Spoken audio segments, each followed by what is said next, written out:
all on good behavior. Okay. Yay. Um, okay. So you want to go ahead and start the slideshow if you can, Erica? It's kind of, I can just kind of click through it just because it's, all right. Do you want to go Or through however the, you want to do yeah, just because it. Okay. it's Yeah, that's fine. okay. That's good. Okay. Well, we've talked around and whatnot, so let's I don't know what's going on, but Erica's got the magic touch. Yay. Maybe it's me. Okay. So anybody got anything they want to mention? Any uh thing they're doing or astrology program that might be of interest to anybody else? If not, let's go along. We can move to the next slide. I'll get my mouse out of the way. So here's a list of all the things coming up um, in the between today and our next meetup. Um, let's see, today's the 9th. It's Sunday, Monday, Tuesday. We have the Mercury Venus conjunction. Wednesday, Sun conjunct Saturn. Thursday, we have the total lunar eclipse, which is like just before midnight our time. And Erica, you're on the East Coast? No, I moved back. I bought a place in by Palm Springs. I just moved back. Oh, Oh, wow. so you're back amongst the living, Yeah, yeah. I'm back in the not in safe LA, country. but Okay, close to it. back Closer in to it, yeah. back in the new Canadian provinces. Okay. Oh, great. Okay. Um, so then the 15th is the Ides of March. What does that mean? What is that? That's an old, Yes, it's from Shakespeare's right. play Julius Beware the Caesar. beware the Ides of March. Yes, because it was on the Ides of March that Caesar was assassinated by the Roman Senate. Gotcha. And his wife told him, "Don't go, Julie." She warned him about it, but he went Mm, anyway. And his famous mm. words were "Et tu, Brutus." Um, a week from today, there will be four quincunx aspect, which, yeah, if the quincunx is a meaningful aspect, then that ought to be an interesting kind of day. Certainly, some people may feel a lot of discomfort. Uh, That's on 316? that's a 150-degree aspect on the 16th. Yeah, and what'll happen is the moon is going to be making the finger of God, the yod, will be kind of moving as the moon moves because the moon is the finger that the pointer. Well, some people waited till we got it all figured out. So yeah, so it's gonna be. I don't know how it's going to play out. I think it's going to. It may play out differently for everybody.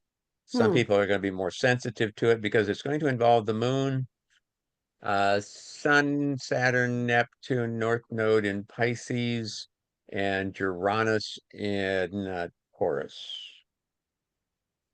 And then the moon, which is transiting through Libra.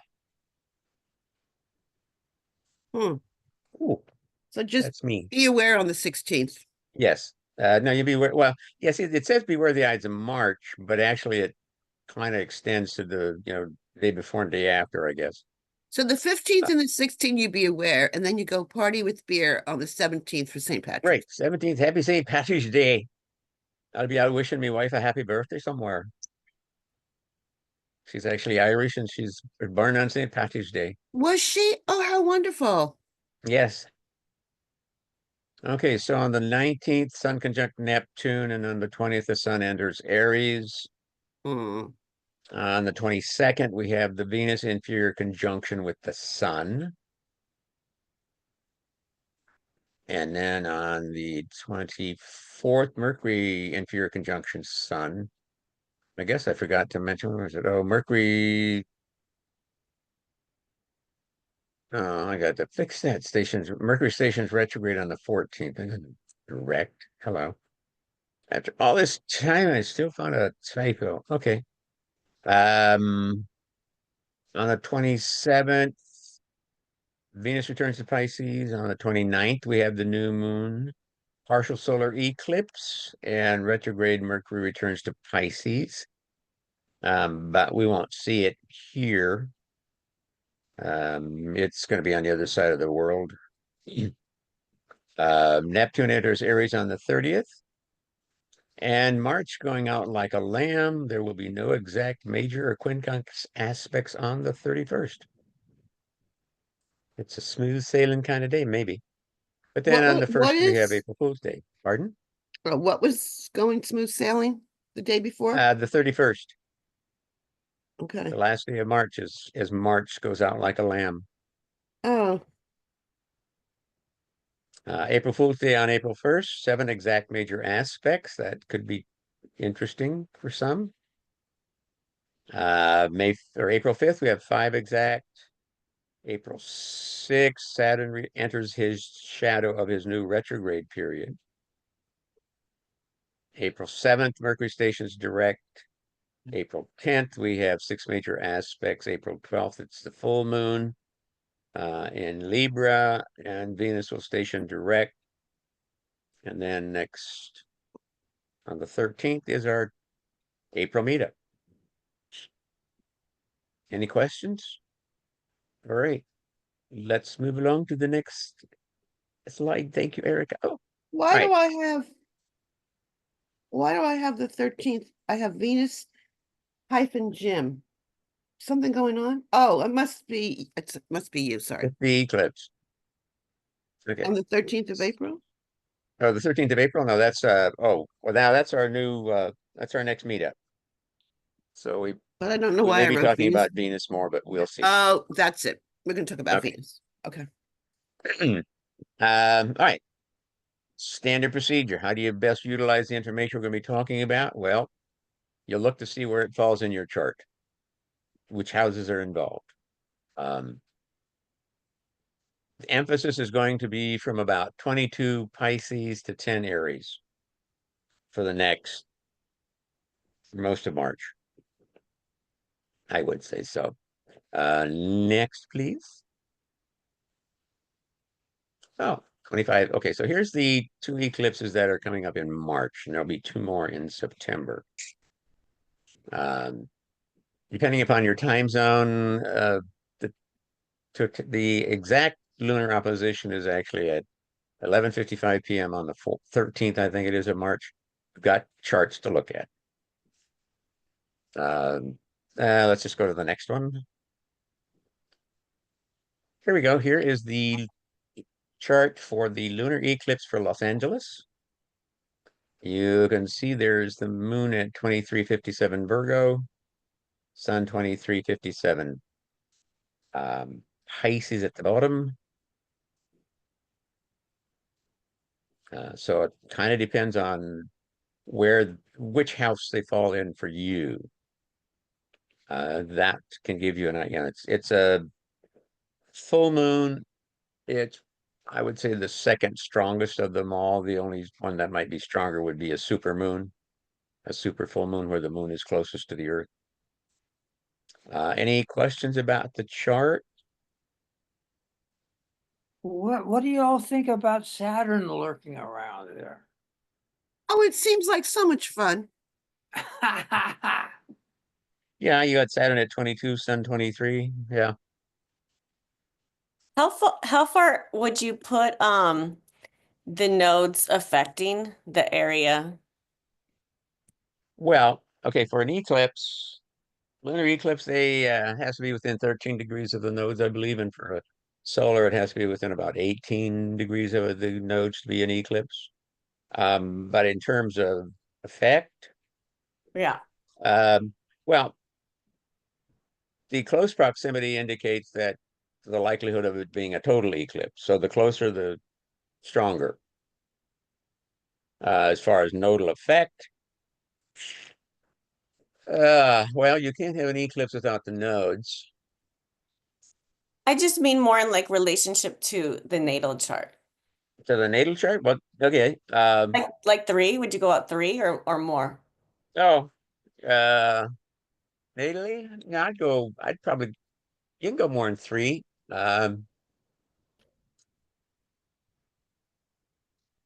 Let's see, 17 pounds. You can go, I would be comfortable going five for a conjunction, or six even. Okay.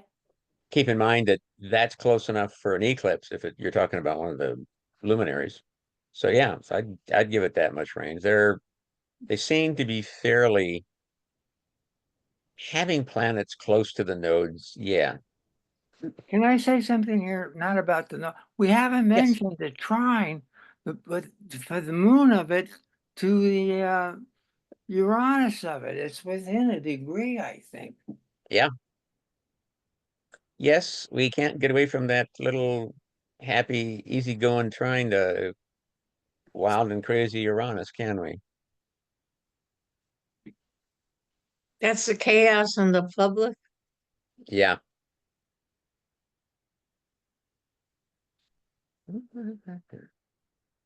So Jim, because I seem to never understand this, it looks like the moon is opposite the sun, right? Right. It's a full moon. Yes. It's a full moon and a lunar eclipse. Yes. Because the the moon, nodes are right yeah, there. because they're close to the nodes. Thank you. Yeah. That makes it an eclipse. How much does the rising sign change depending upon where you erect this lunar eclipse? Does it change, or is it somehow still same where Uranus is opposing the ascendant? That's a good question. Let's see. I can answer that fairly quickly. Um,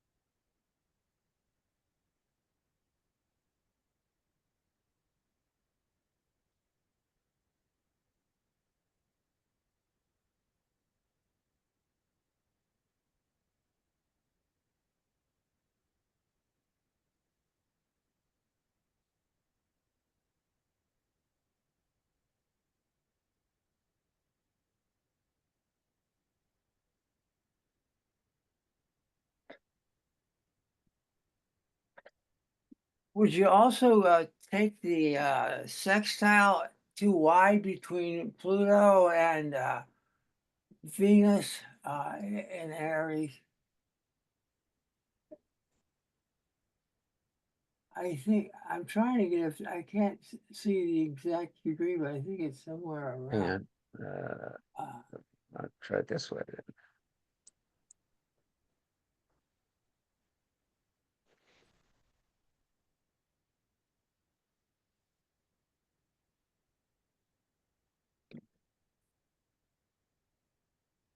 If you want to have fun, take this and put it on Elon Musk's chart. He's got a lot of stuff going on that I hope is negative. It'll kick his little, you know what? The Tesla is having a real attack. The Palestinians attacked the golf course that he has, and Okay. So Washington, D.C., for example. Let me back it up a little bit here. We'll have late Sag rising and Uranus in the fifth house. 28 Sag rising in Washington, D.C. for the eclipse.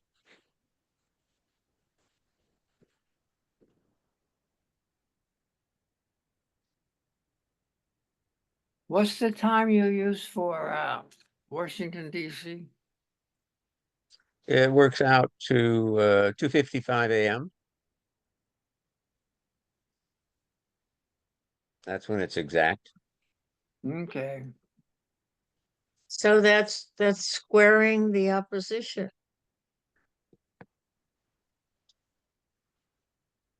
It's making a T-square, you're saying, the ascendant Uh, yes, in it's Washington. yeah, in Washington, the eclipse makes and nodes make a T-square to the ascendant. Or if you Oh, include the descendant, you've got a mutable grand cross.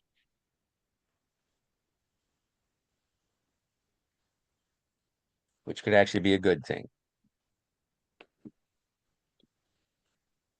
Because not much is going to get done. I think it's when the government shutdown is expected, yeah? Oh, Yeah, if it's going to happen there, and that all depends on what's his name in the White House, yeah, that or is one. he if he's on the golf course, whichever. Sorry, I'm not a fan. Saturday Night Live last night did such a good job. I mean, did Yep, anybody see they it? always do. Yes. Oh my gosh, it was so good. So yeah. So individually, though, it's like, where does this fall in your chart? For Yeah, me, it's in my ninth house, where because the moon's at. So. when we had the eclipse that I saw when it was uh, I went up to uh, I went up to Oregon to see the eclipse. I think it was on Oh, 17th. 2017, the summer August eclipse, total solar eclipse. Yeah, so would it depend on how much? I mean, I don't know. I saw a complete one, the whole thing, but I was in Oregon. Does it make any difference in terms of how it might affect you? I, I. Difference in what do you mean in terms of difference? Well, you just said about where it falls in your chart. Uh, Hmm. But I also could put down the time of the eclipse for when I saw it, a complete solar eclipse where it went dark and the dogs barked and everyone flipped out.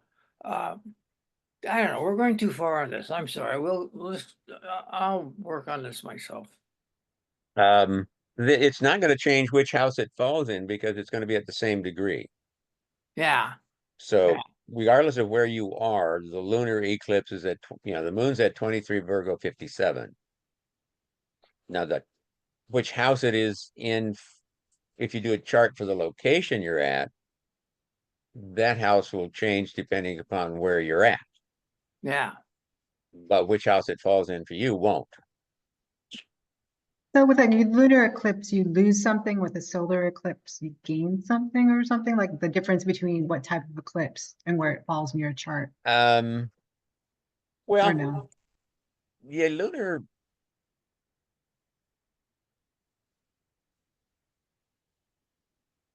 the solar eclipses are new beginnings. Lunar eclipses are the midpoints, or the kind of like the harvest, where you have you something that was started at the new moon or the conjunction has manifested to the point where you're able to see it for what it's worth, and um, it has a sense of, you can have a sense of value for it, and you know whether or not you're going to actually put the effort into completing it and finishing it out. Are you going to keep it, or are you going to get rid of it? What are you going to do with this thing you now have? It's So sometimes referred to as a harvest, something but is yeah. illuminated, something is Yeah, brought to it's light. fully illuminated now. Yes, whatever you started with at the conjunction is now fully illuminated. Jim, you said that's falling in your ninth house, My ninth house, yes. so probably my ninth house. Yeah, it could be your ninth or 10th. I'm trying to remember your midheaven. And the connection between the lunar eclipse and 2 weeks solar eclipse, because I know sometimes it's solar then lunar or lunar then solar. Yeah, Is it, it, yeah. it depends on, yeah, it all depends on proximity to the nodes. And this year, the solar eclipses are following the lunar eclipses. Um, Hmm. But as the nodes move, that will shift. But the solar eclipse But is in a new house. The lunar eclipse is like, the solar eclipse is in Aries, right? yeah. Yeah, so then yeah, so this full moon is actually following the new moon, what was it, February 27th or 28th? So this is the um, harvest point from the prior new moon. And then with the eclipse, the solar eclipse on the 29th, the harvest point will be the following full moon, which will not be an eclipse, but that's kind of where it shows up. Then when you start talking about, but then you have to look at, so is this, and then we'll talk about it more when we get to the solar eclipse, because Okay. there you deal with Sarah series and the like. Okay. Um, anything else? Anybody got anything else you want to say about this eclipse chart?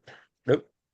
Okay. Next up, Oh, will we be able to see it if it's a clear night?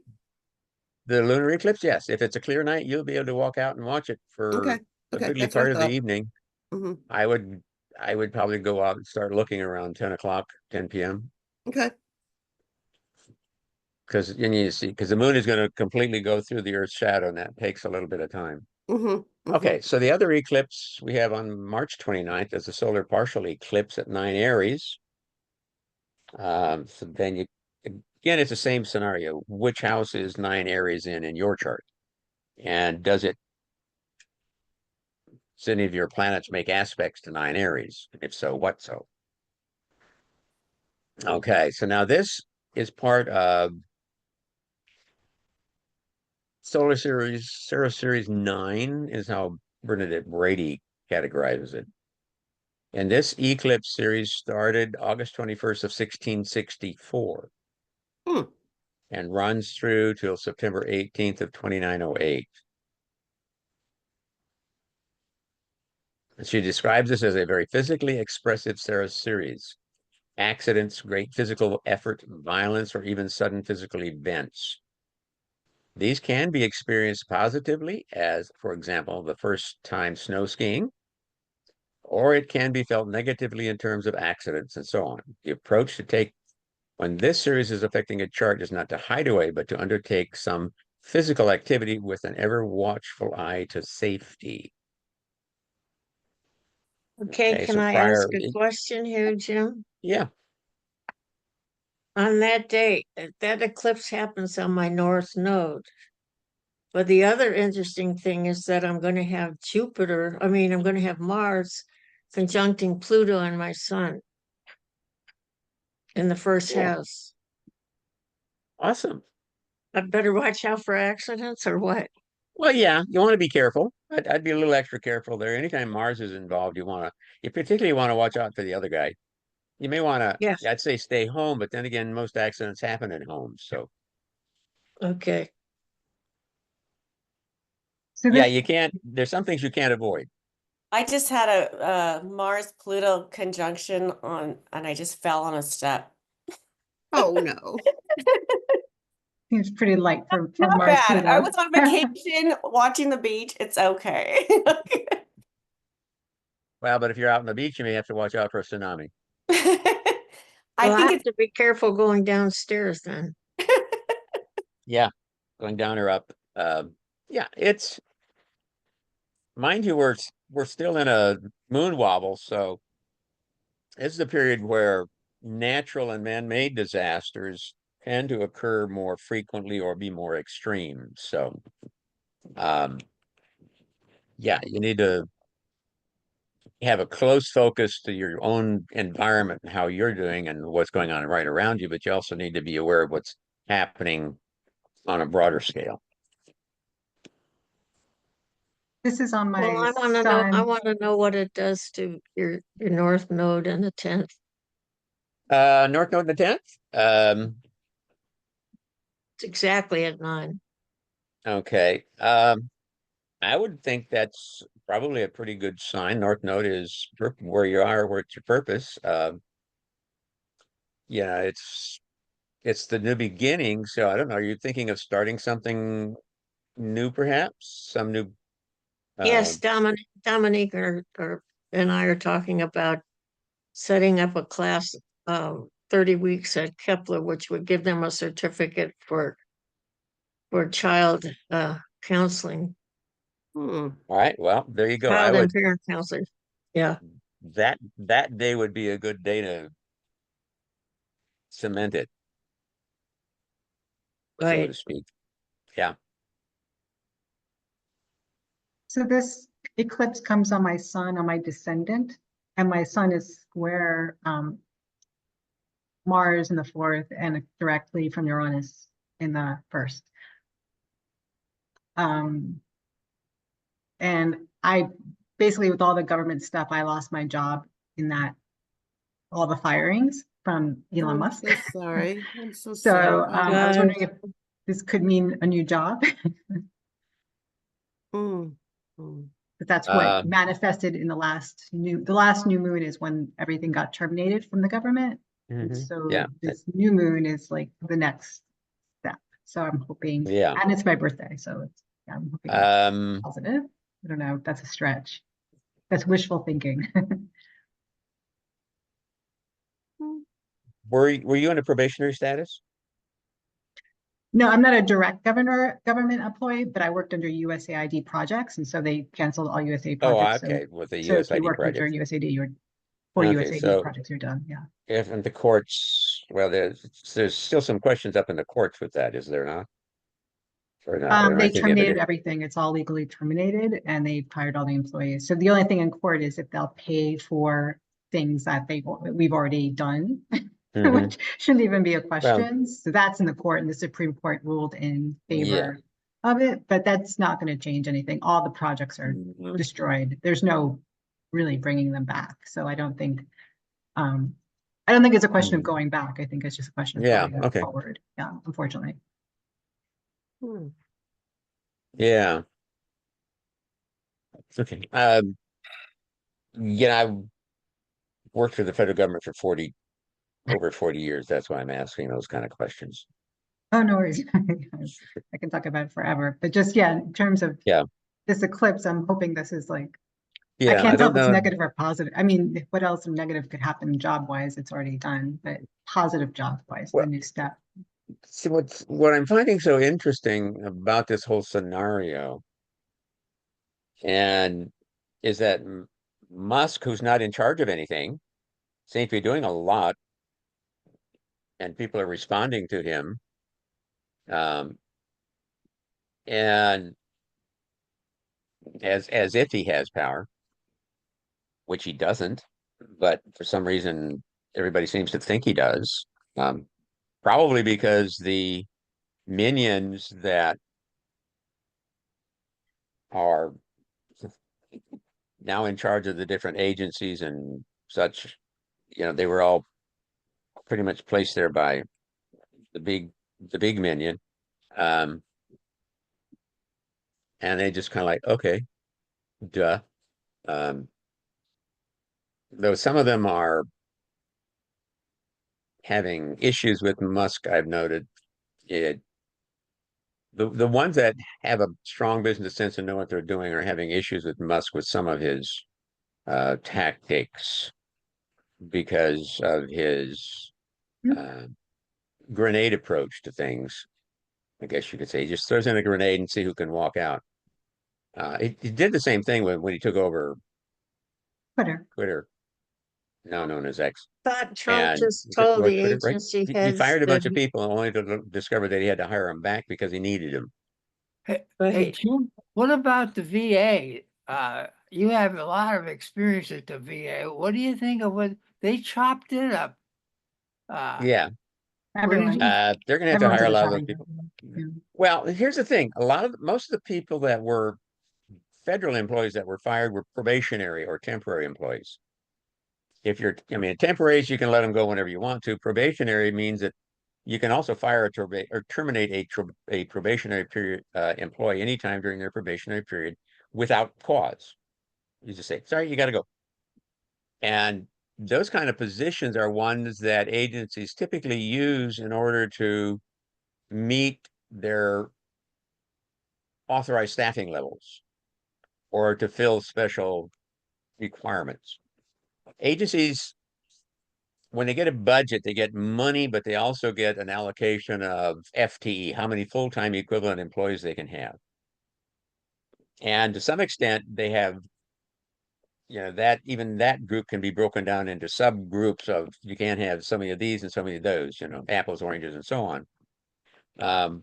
But as over the course of the year, as people retire, die, quit, whatever, what the agency is trying to do is reach that FTE level that's as close to their target, their maximum authorized as they can.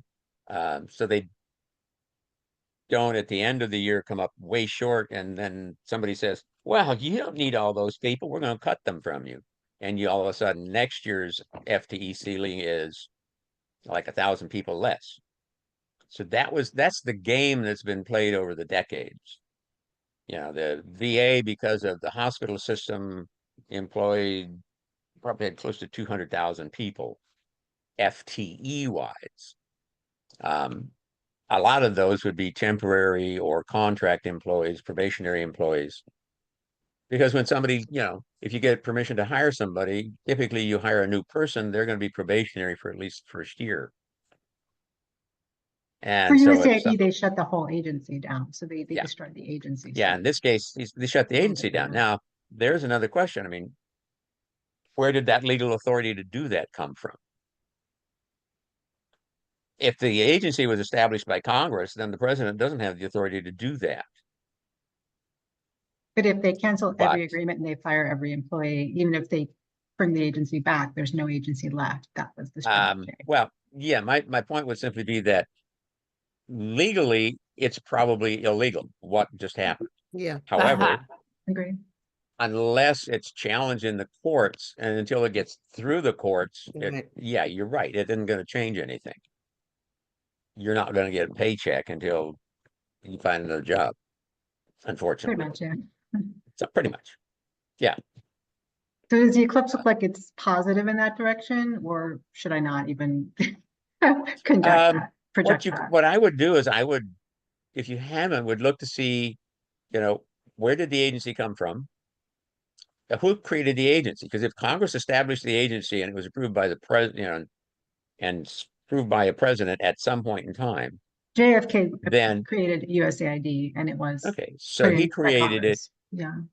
Congress, if Congress passed a law creating this agency, which is what they typically do, Yeah, they did. then it's the law.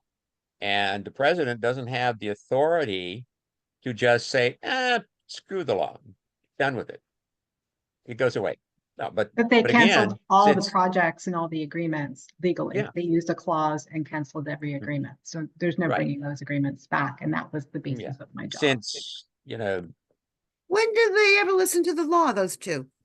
well, yeah, They that's make just it. it their own Orange rule. Aid in the White House is like, he's doing things that are illegal and Congress is letting him get away with it. The Right. Justice Department, which would normally be Yeah. might step in, isn't going to do anything because he's replaced everybody Yep. that matters. Anybody who had, he replaced he's got them in his hip pocket. Yeah, somewhere on his anatomy anyway. Yeah. He must have read And his nobody is, playbook. until someone challenges him, and there have been several situations where they've been challenged. Because there are labor agreements for a lot of the federal employees that would pretty much limit what they can and who in terms they can fire and how they go about firing people. So he's got pretty much free reign with any political appointees, but beyond that, there's a whole another matter. But again, they're responding to Musk, and Musk is using like I say, a grenade approach. He throws a grenade into the room and see who survives. It's like, okay. Before the election, did anybody see these wait a second, how to word this? When you and Cornelia were going over this and other people in the fall, did we ever think it would even start out this badly? We knew it was not going to be good, but do we ever see any signs of Yes, this? We did. Okay, we good. I'll tell you, well, what I put in my book was, I did a thing of the inauguration, and I said, Pluto's on the sun in the 10th house. So the administration, so either Pluto represents a healer, which would have been, what's her name? I said, or it Kamala. can mean the opposite, because Mhm. on January 6th, transiting Pluto was on the sun Hmm. in the US chart, which was, him taking over. So Mhm. when I Hmm. looked at it, I said it could go either way. Hmm. Hmm. But if you think about it, if you listen to what he was saying and what he had said, we just had a little earthquake here. Yes, we just had it. I just felt it. Oh, yes. Shaky, shaky. Yep, Oh, it's still all right. going. Yeah, a little bit. He's doing exactly what he said he was going to do. And all those people that voted for him that now are saying, what? Yeah. He's doing what he told you he was going to do. You weren't listening, were you? So, No, I Well, just what got, makes it worse is that he thinks he has a mandate, and he yeah, didn't get that many popular votes. but he got more than she did. So, he calls that a mandate. He got less than Right. Biden did in 20, but Well, he that would. doesn't count because that was illegal. And, okay. yeah, I Oh, just can we got to look? check. I have Can we a look at the distant, chart? Yeah. So let's move on. Let's look at the chart. There we go. This is what the eclipse chart looks like for Los Angeles. LA, it's going to be sitting in the second house. Yeah. hmm. Find it's what's interesting too, if you notice in the graphic down in the lower left corner there, the aspectarian is, I believe it's called. Um, the sun and the moon make one aspect, and that is their conjunction to each other. They're basically not aspecting anybody else. Hmm. Hmm. So it's kind of isolated. Um, yeah, Mercury is retro. Mercury, somebody say, well, Mercury is at 0, it's close enough, but Mercury is also retrograde, so you've got double separating there. Because Mercury is going back into Pisces, and Sun and Moon are moving farther into Aries. So, um, yeah, it's interesting to say the least. How about Neptune and Venus being conjunct? What do you think that adds to Well, it? I think because it's actually the second time, their second of 3 conjunctions, I think what it is, it's dissolving some of those dreams that the people who voted for Trump in 24 had, that things were going to, in terms of what they expected him to do.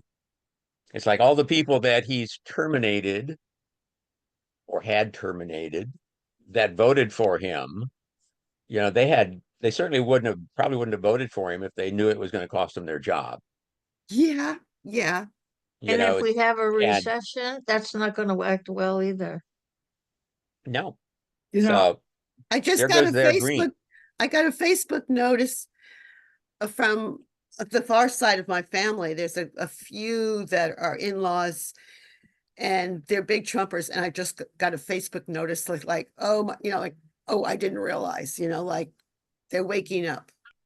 Hmm. You have to Really? remember the immigrants here. The first thing we have to remember is California uses a lot of them for our agriculture. But one of my buddies was pointing out that he had seen that Nebraska had a similar problem because they won't come to work for fear they will be they'll Yes. be Yeah. caught. So, where are you going to get your strawberries and all these good little things that you Yeah. like to pick up? Yeah, the That is- farmers are being really impacted by this much more than Oh, by a lot of these tremendously policies. impacted. Yeah. And all of a Not sudden it's just the like, wait a minute, immigration. his tariff war slash, Oh my God, he the guy changes can't make it up every his, 30 seconds. yeah, I know. It's He like, is okay, just, we're going to do it. No, we're going to do it later. No, we're not going to, yeah. And he's not going to do it on April 1st because he's superstitious, I guess. So he's doing it, it's setting it now for April 2nd. anything to get attention, negative or positive, anything. Yeah. Well, he's, I mean, the He's China not one's in mentally well. effect. He's still playing with Canada and Mexico. And I think he's using it as a means of hoping to get them to make some more concessions of some kind. And what's really I find interesting is that he's called the North American trade agreement that he made with Canada and China Yeah, right. dumb. You know what? Idiot did that. You. Excuse me, sir, but isn't that something that you made? Yeah. I'd like to mention one thing, Jim, that's happening this year. And that's the dance between between Neptune and Saturn. If you think about it, Yeah. on the 31st, you have Neptune going into Aries for the first time, and it'll be there until October. So what is going to be different before it retrogrades, back into Pisces? And then, Yeah. okay, Saturn in May is going into Aries. Mm-hmm. So they'll both be in Aries for a period of time until September. So between the spring and the fall, they're going to be in Aries. So we'll get a taste of what that means before they go there permanently. Yeah. Is Saturn conjuncting the North Node in Pisces then? That's going to be, where is it, Yes. Aries? That's a big one, I thought. Let's see. Where am I? Yes. It doesn't happen very often. Hopefully he's not retrograding back Yeah, over. it happened. Yeah, it's one of those. Let's see. Where are we? Hang on, I can tell you when. Well, since it's in the second, eighth houses, I would think it has to do with money and resources. Oops, wait. Let me back up. Saturn North Node conjunction is going to be April 21st at 26 Pisces. What's this now? This is what? Saturn conjunct the North Node. Hmm. Okay, what date? April 21st. Easter Monday. Oh, what's that called? Dingus Day in What? Buffalo. What is it called? Dingus Day. What does that mean?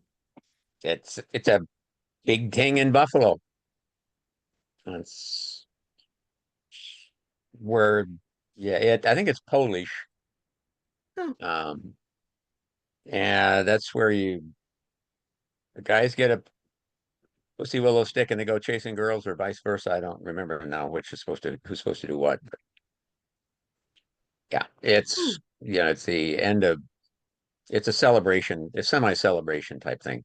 What's interesting is that Venus will be at 25 Pisces at that time as well. So it's kind of like as Saturn conjuncts the North Node, Venus is going to come up right behind him, and then conjunct the North Node and then conjunct Saturn and then move on.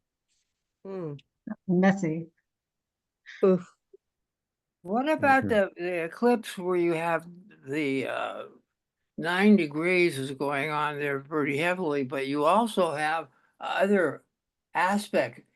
Uh, Mercury is in Aries, but I'd like to know also, I would still consider Neptune at that time. It pulled back a little bit, but there's still a lot of Aries there. Uh, and I would like to submit that it might be trying to reanalyze what to do with all of this angle and stuff that's going on, and just the amount of energy that's being shot into this uh, very, very puzzling and, you know, Mhm. absolutely frightening thing that we've gotten into with all that firepower of Aries going into with this eclipse. I really Um, think that this is a really powerful mhm. one. Yeah, because what's going to happen is as the sun's in Aries, and we're going to have Nine. Neptune or Mercury and Venus are going to start chasing the sun shortly and trying to catch up to it, but probably won't be until the sun hits Taurus. But what's interesting too is looking at the eclipse chart is that you've got Mercury at 0 Aries 29, and you've got Neptune at 29 Pisces 58. So that's pretty much a conjunction in anybody's book, but it's an out of sign conjunction.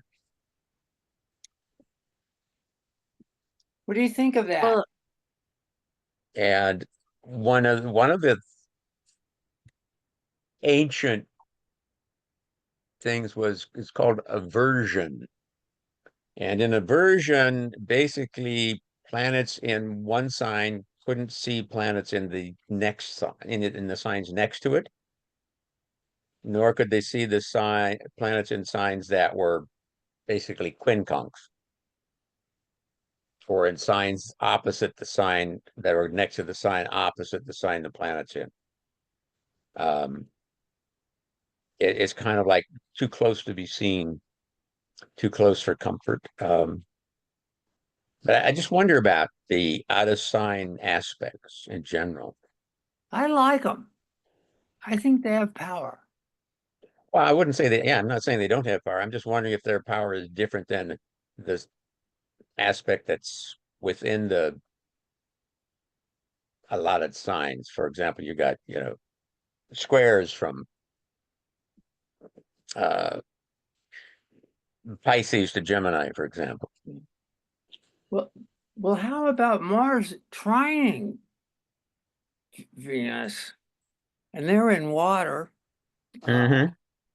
Well, So Mars that's isn't happy in Cancer, so I know, but it's Venus is still Venus loves Pisces, so Venus is happy in Pisces. So, uh, yeah, there could be some it could create an easier flow of perhaps even discord between in relationships. I don't think it's necessarily going to make for stronger relationships, um, because we're kind of going into a situation that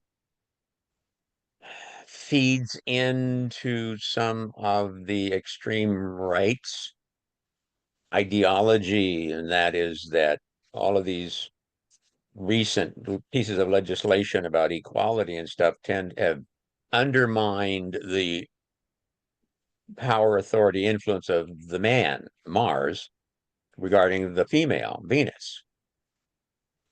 And when you look at this, Venus is empowered in Pisces. Mars is in his fall in Cancer. I think it's fall. Um, what about domestic issues that the great Cancer gives us, and all of that kind of concern for mhm. family? Mars doesn't care. He's going to try and start a war, but he might find it that there's in the middle of resistance because of this. Uh, Mhm. because Venus would want to have that thing happen, maybe she'll seduce him.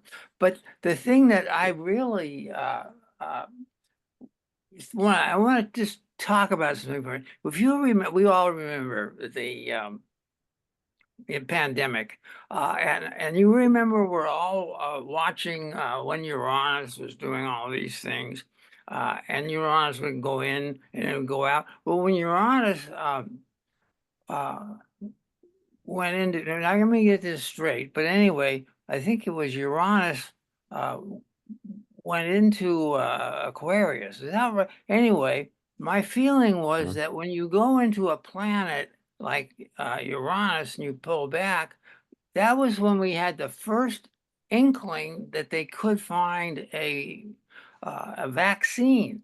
Um, Um, and thought that that was so interesting. And I wonder if when Neptune goes into this, that there's an aspect here of some potentially either a large spiritual repulsion or some kind of energy where what we have as a vision for our country uh, is there, and when they back off, we even have more of the aspects of the spiritual, the vision, the sensitivity, and I was all. thinking of the Pope, and what's going on with the Pope and how that spirituality and Yeah. leadership plays into either the lunar or solar eclipse, because obviously he's Yeah. not doing so well at the moment, and there's obviously going to be some follow-up. yeah. I'd like to ask a question about the measles What? epidemic is starting. Oh, the measles, yeah, down in Texas, New Mexico. Oh, it's Yeah. in several states now. Now, 10, yeah. it's in 10 states. If that keeps going, do you realize that one of these, especially it's happening in Texas where so many MAGA people come from, there was a child who died. Can you imagine feeling that you killed your own child because you didn't get him a vaccine? Because Trump told you they weren't any good? Yeah. Or somebody told you they weren't any good? Hmm.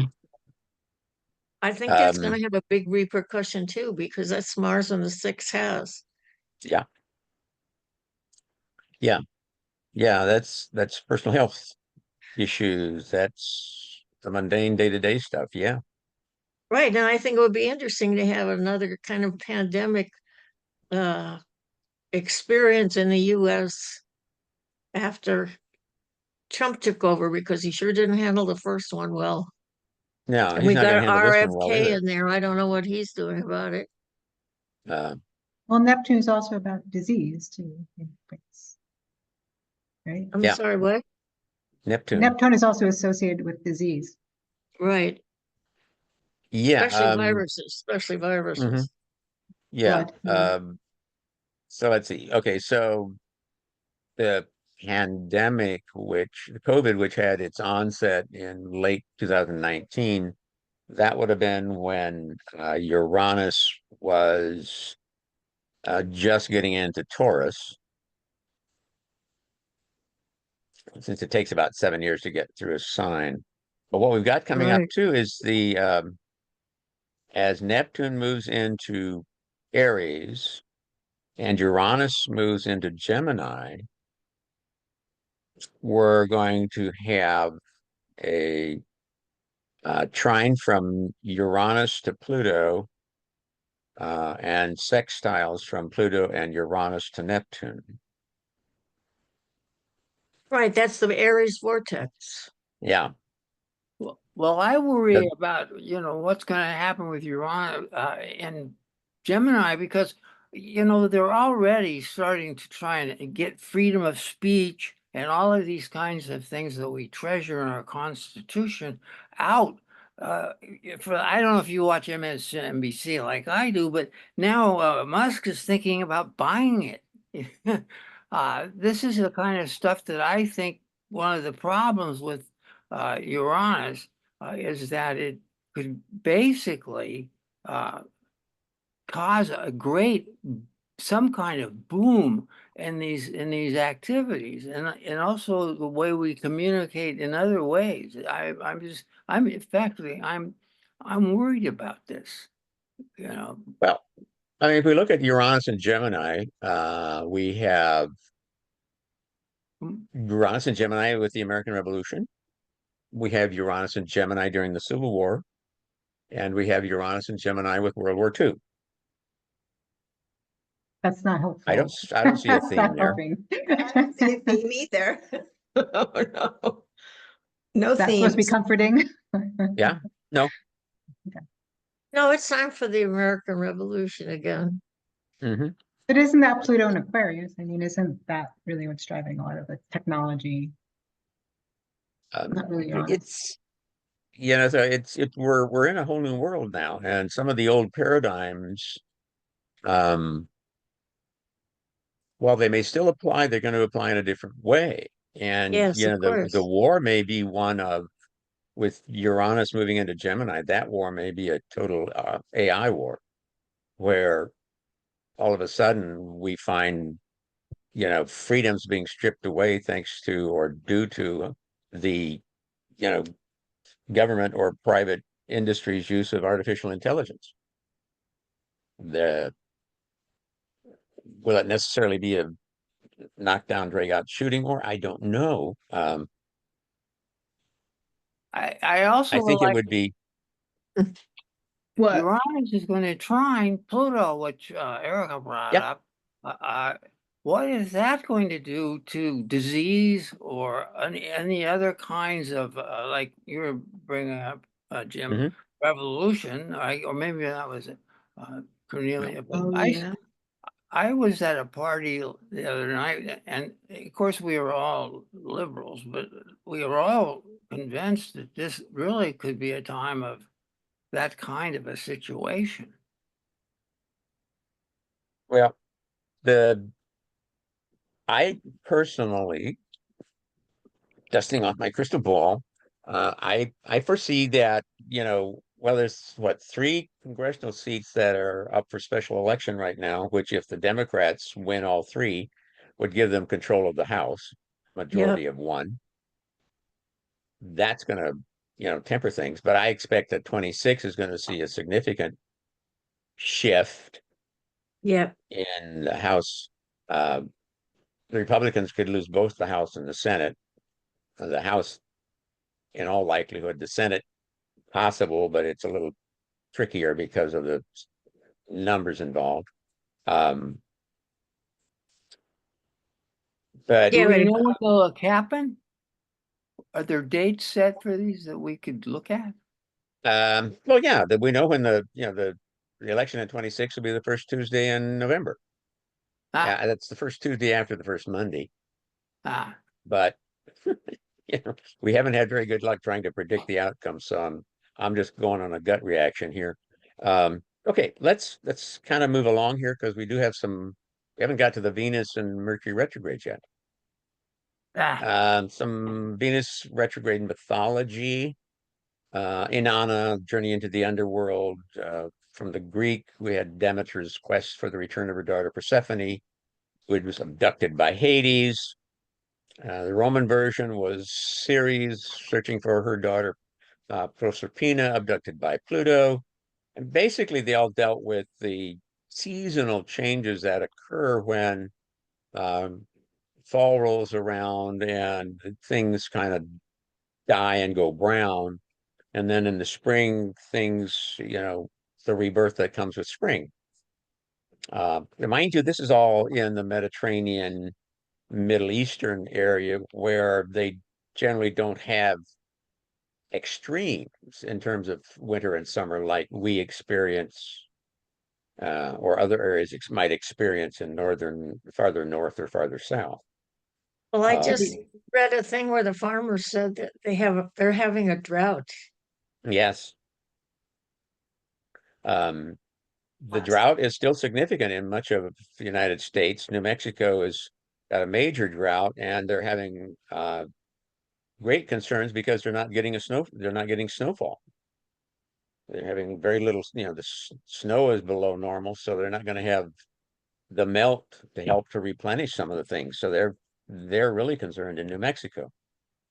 On the news yesterday, I'm from Long Island, and they're talking about these devastating fires on the eastern end of Long Island. Do you know how moist Long Island is? I I'm mean, from Long Island too. Yeah, I know. to have fires, it's okay. Well, your beautiful Hamptons are burning up. It's not in Well, this, it's not in the villages, it's in the foliage part, but still you can't even imagine. It's always hot and muggy there. You can't even imagine. I mean, North Carolina's having fires. I mean, yeah. North Carolina is Now, like in South Carolina. which I find Yeah. quite surprising considering all the damage they had from the hurricanes. Like, wait a minute, Yeah.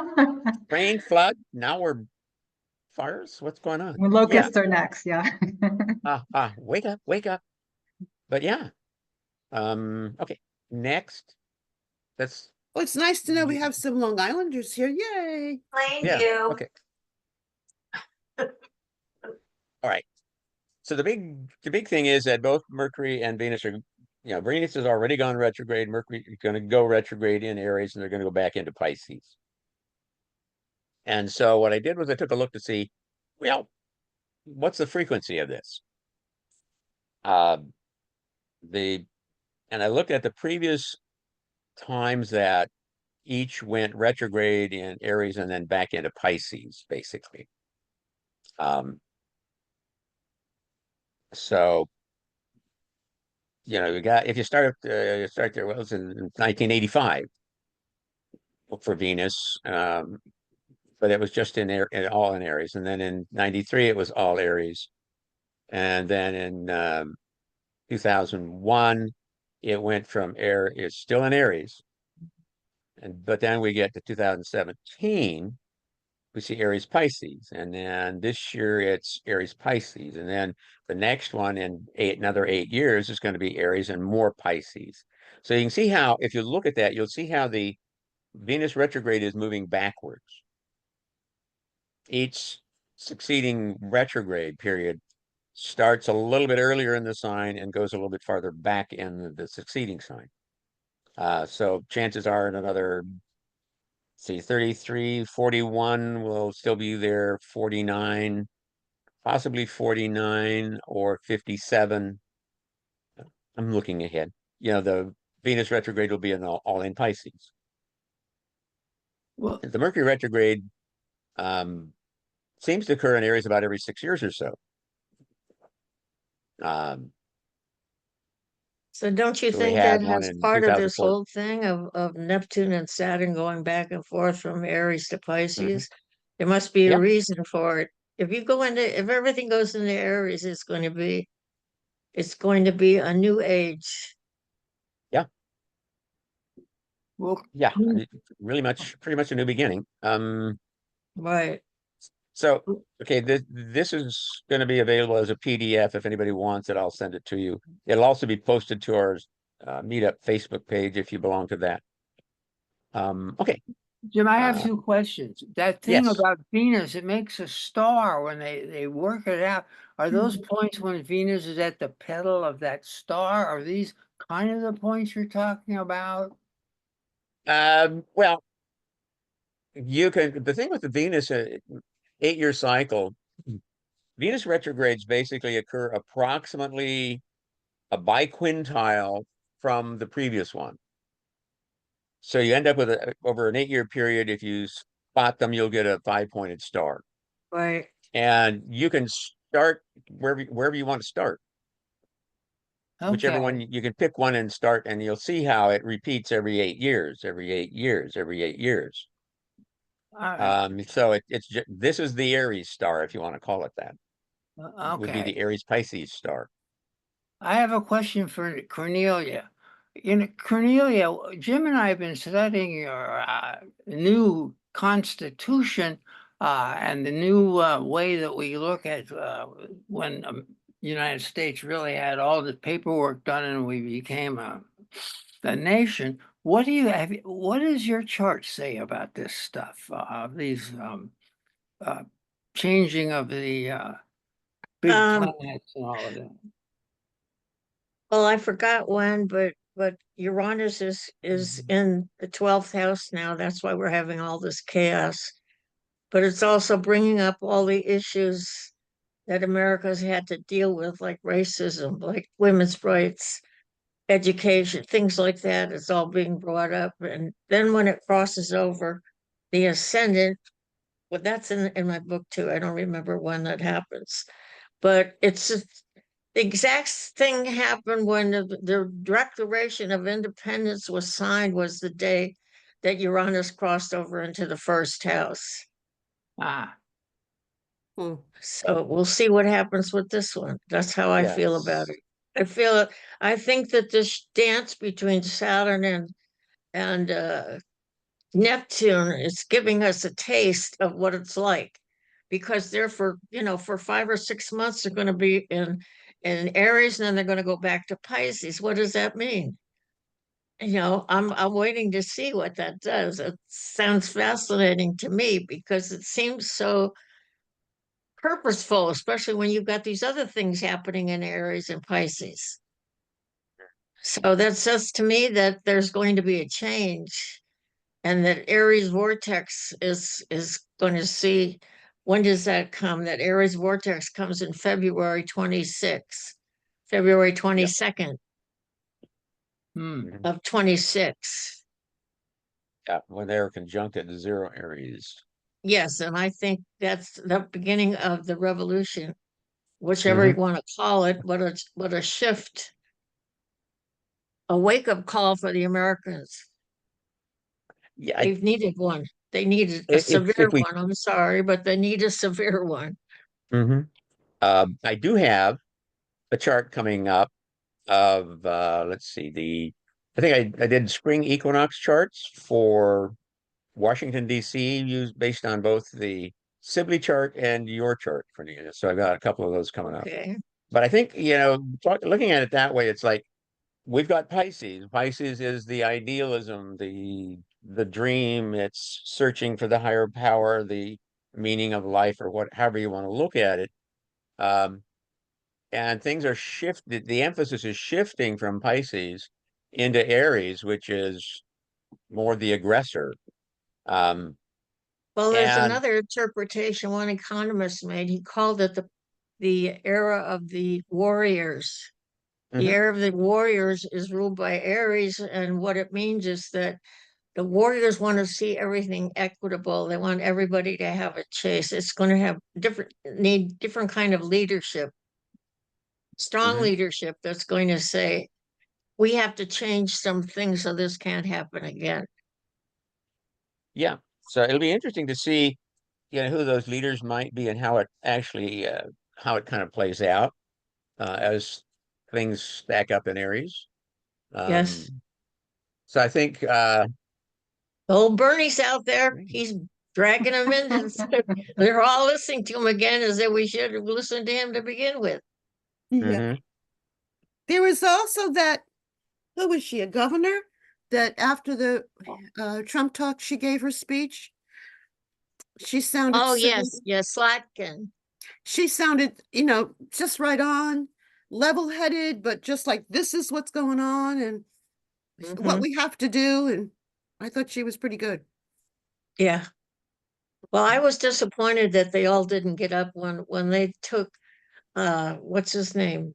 Oh, and threw him This- out? this- They threw him out of Congress. I think that all Well, the they didn't Democrats. throw him out. You know who threw him out, but yeah, I know. Yeah, Yeah, I know what you mean. but Yeah, but they should have all got, instead of censuring them, they should have all gotten up and walked out with him. Well, if you're throwing him out, we might as well throw the rest of us out. Because it's not a government with a gun. And then exactly. when Trump said nothing is going to make these Democrats happy, they all should have shouted, yes, when you resign. I don't think he's going to resign. No, No, I no. don't know if he's going to make it through I don't know if he's going to make it through his The 4 years, uh, I don't think so. no, I don't think so. Either We, health-wise or something else. We need another American Revolution. Like, that's it. but Yes, this is it. And it's funny because we're coming up to our 250th anniversary.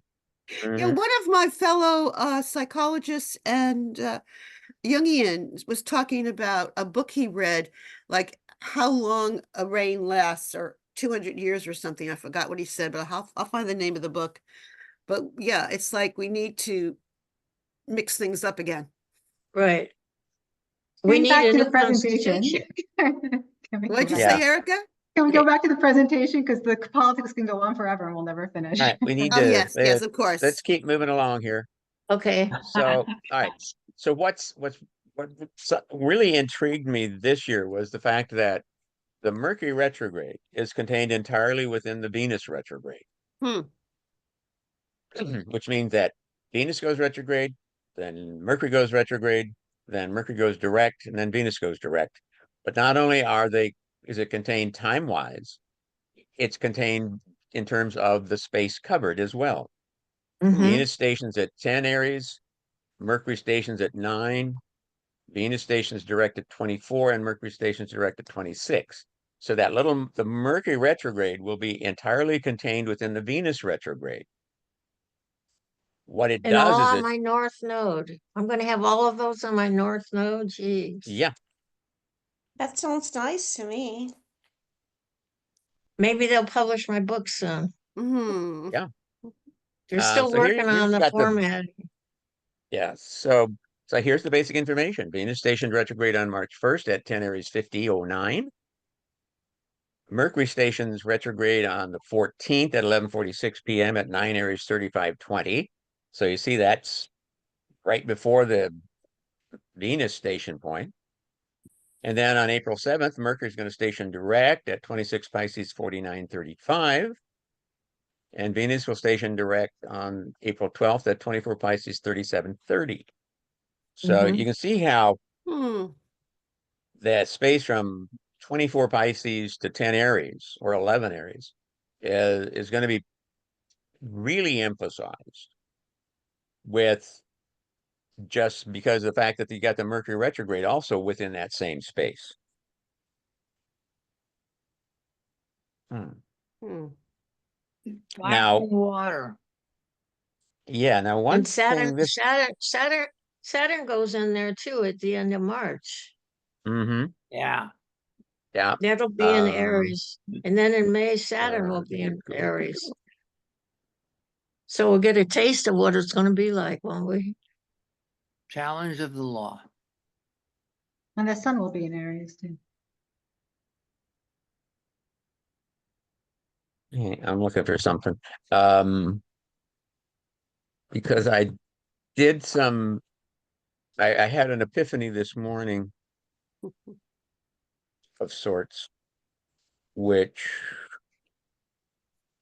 if I could find it. Write those epiphanies down. Well, I did. And Okay. it's in a revised slideshow, but not showing up here. But basically, oh, here we go. I was saying, because here's my thought was like, my God, this has to be so unusual. How often does this happen?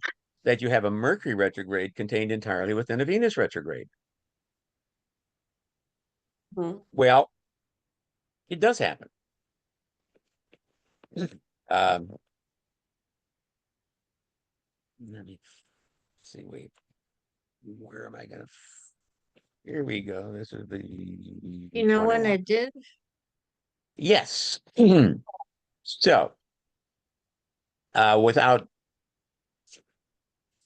getting too involved, and I mean, it probably happened more often than this, but it did happen in 1948 when both were retrograde in Gemini, and the Mercury retrograde was contained entirely within the Venus retrograde in Gemini. And it also happened again. Now, these are ones I know for sure, but there may be some others, and I'll explain that to you. In 1981, when uh, they were, let's see, Interesting. 1981, what am I? Is that 81? Yeah. And looks like, wait, no, not 81. Hang on. 88. Yeah, in 88 in Gemini again. And then it happened. Let's see. Well, you know what was happening in 48? Berlin All airlift. all the soldiers were coming back and taking advantage of the going back to school, The GI Bill. Yep. Yep, the Mhm. housing industry boomed. right? Right. And you had the Dewey defeats Truman big headline for the 1948 election, Mm, That's mm. except he didn't. That's right. Yeah, that's That's right. interesting, yeah. Um, in 88, it happened again. It happens again in, I could highlight to make it easier for me to.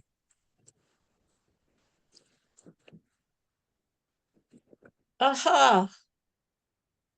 You know what 9 Aries is? What is 9 Aries? The crystal gazer. The development Oh, of an inner realization of organic wholeness. Hmm. okay. It happened again in 91. And let's see, when was that other one? I have to look it up again because and I'll explain my madness to you. Hmm. Well, in 88, there was a thing called the AIDS um, epidemic that was not accepted by a lot of people until it got really intense. What it was, when did that break out? And became real. I know that we had and the band played on in 81. That really opened us up. Oh, the AIDS epidemic. Is that what you're talking about? Yeah. Okay. When Reagan was president. Yeah. It's easy way. Hmm.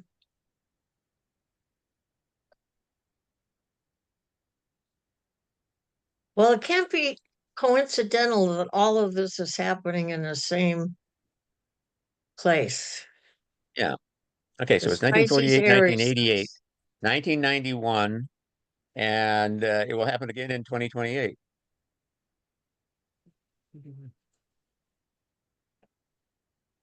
Mm-hmm. Okay, back to our slideshow. Okay. Uh, Click on next. so here's how I figured out the easy way to find those periods when the Mercury retrograde was contained within the Venus retrograde. I looked for Mercury-Venus conjunctions when they are both retrograde. So those dates, whenever, if you had, there are 8 different Mercury-Venus conjunctions. There's the straightforward, let's say there's the conjunction when they're both in direct forward motion and behind the sun. They're both in direct forward motion when they're ahead of the sun. There's the ones where they're both retrograde behind the sun, or both retrograde ahead of the sun. And then there's the one where you have one retrograde and the other's direct, before and after the sun. And I'm saying before and after the sun because it makes a difference, I think. Yeah. Okay. So Mercury, Venus have a very unique relationship from an earthly perspective. All the outer planets, it's pretty straightforward. We know that when an outer planet is conjunct the sun, it's retrograde. We know that when an outer planet is opposite the sun, it's direct. There is no other possibility. With me? Mm-hmm. when was Reagan's remember when everyone had a home savings and loan kind of deal and all these guys were opening stuff and it was all corrupt? I think it was under Reagan, and then we had a minor boom bubble thing. I think that was very close to 88, or maybe even a little bit before, but I think it's around in there. Anyone remember that? Yeah, I don't remember exactly when it was.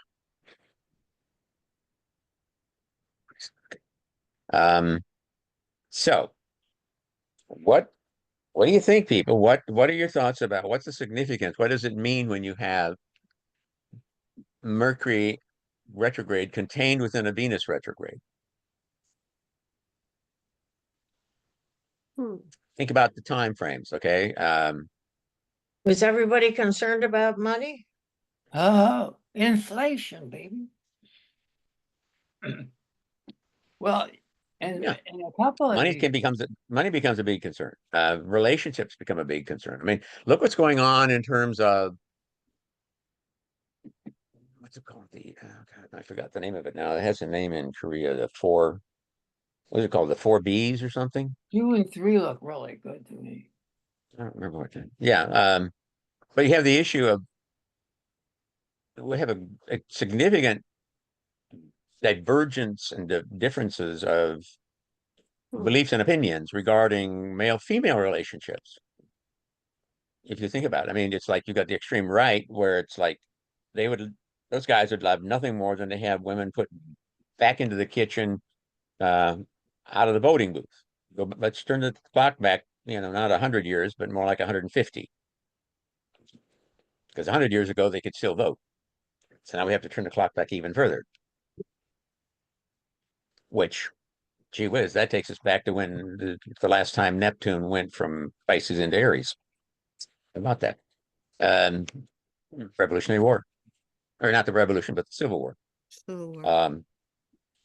And you have the other extreme, or the other side of the coin, which is, wait a minute, we've made all this is progress. We're not going to turn the clock back. We don't want to go back there anymore.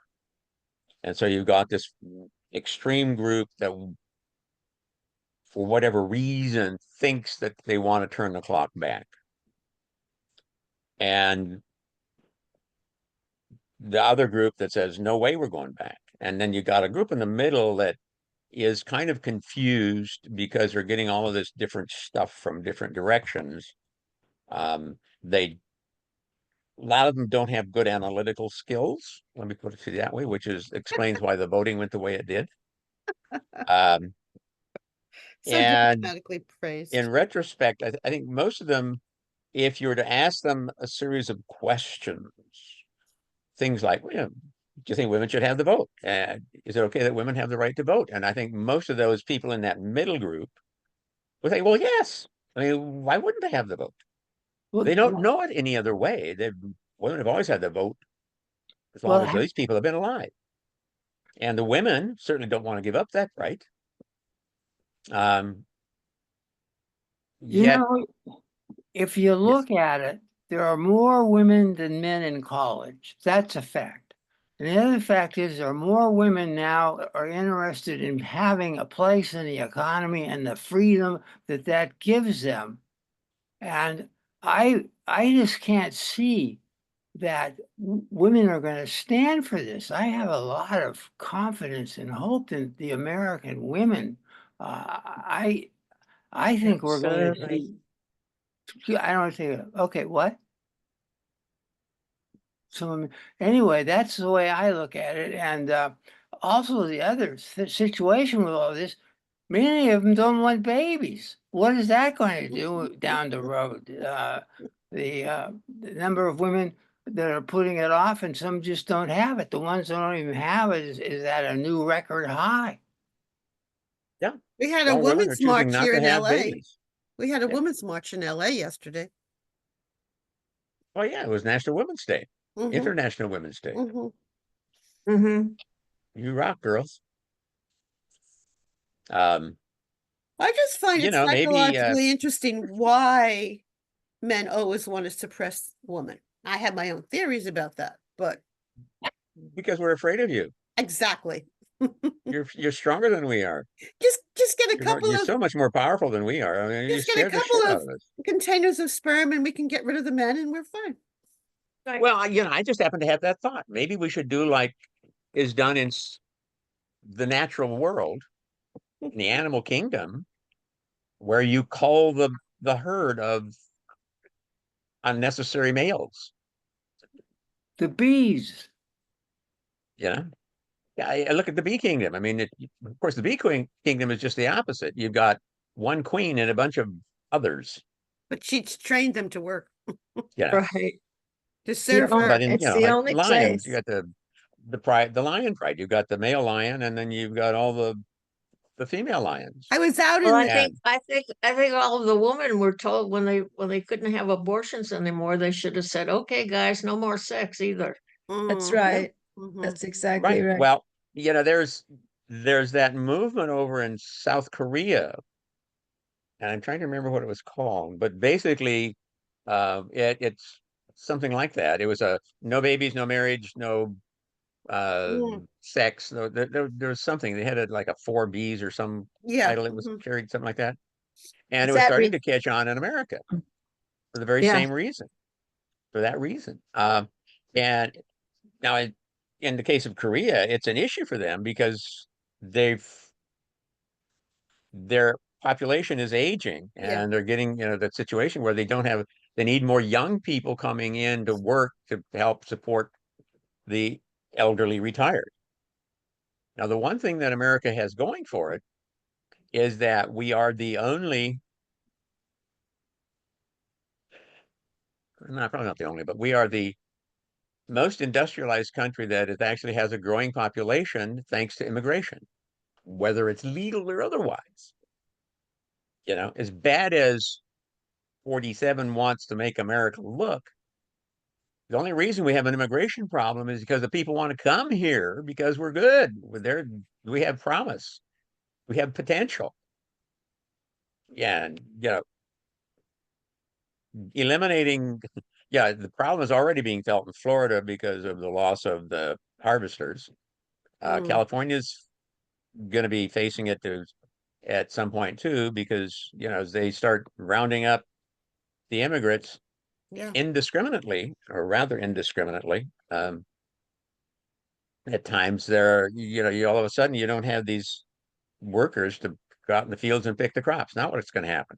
No Only way they'll be able guacamole.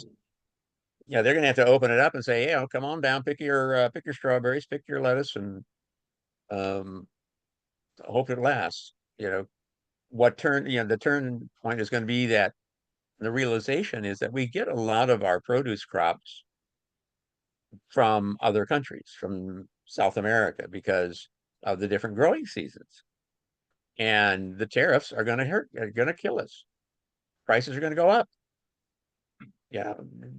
47, considering that he went to a business school and supposedly studied economics, sure doesn't know anything about it. The idea that, oh, tariffs will pay for everything. Look at William McKinley. Yeah, look at William McKinley. Look what happened to him, Donnie. In case you don't remember, he was assassinated. No, you didn't hear me He was laugh. assassinated, as I recall correctly, he was assassinated in Buffalo, New York, at a big event of some sort. Yeah, by an anarchist of all people, I think it was. Okay, next slide, please. Hmm. Okay, here we go. So, actually, I did a Google search and found some information that was interesting about some people's ideas about the chaos of Mercury and Venus retrograde together. There's the link at the bottom. So this is coming from a Vedic astrologer, but the same thing. It's the Mercury retrograde is still going to be contained within the Venus retrograde. Astrological retrogrades are known for their profound impact on life, influencing everything from communication to relationships. The year 25 brings a rare and intense cosmic event as both Mercury and Venus turn retrograde simultaneously. From March 15th, 25 to April 7th, 25, these two planetary forces will be moving in apparent backward motion, causing a period of confusion, emotional upheaval, and disruptions in various aspects of life. Let's explore what this celestial phenomenon entails and how to navigate it effectively. Got another Ooh. slide from the guy. I just have one comment for that as a Vedic astrologer. Uh-huh. For in Vedic, when you go from water to fire, it's called Gandanta, and it's like a kind of very turbulent point when you go from water to fire. So just want to add that. Ah, thank you. Yes. I mean, think about it. What happens when if you've got water and you got fire? What does the fire do to the water? Boils the Heats it water. up. The way, and the water turns into vapor. What happens when you got a fire and you put water on it? It goes out. They are Right. not compatible. Mm. They're not complementary. I think is what. Except if you want steam. That came out weird. This slide came out weird. Right. Yeah, it's like everything. Do you Okay, remember let me when the go. last time, Do you remember the last time when there was Venus, Mercury retrograde inside of an eclipse? I was trying to remember. I think there was one. Oh, with an eclipse. Oh, that's another one. I haven't looked for that. Okay. It's all right. It's okay. It's not a big deal.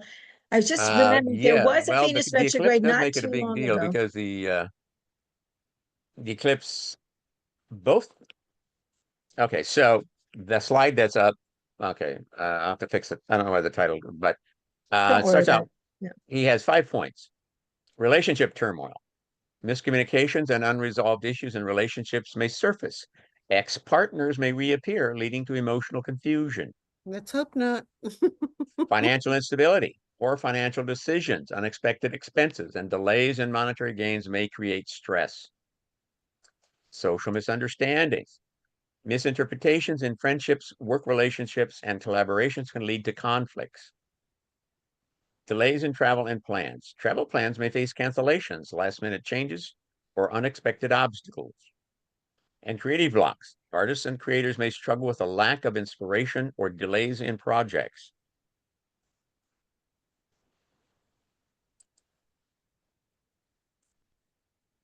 Mm.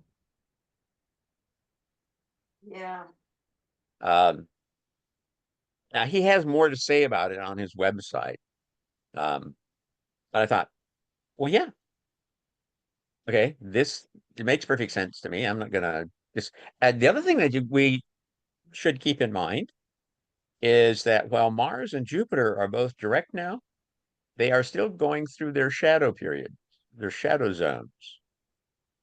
So this is the third pass for Mars through these degrees of Cancer back to Leo, and for Jupiter through those degrees of Gemini. So we've already, so the promises that we were expecting or that were made back when Jupiter first went through the shadow, and I got a slide for that.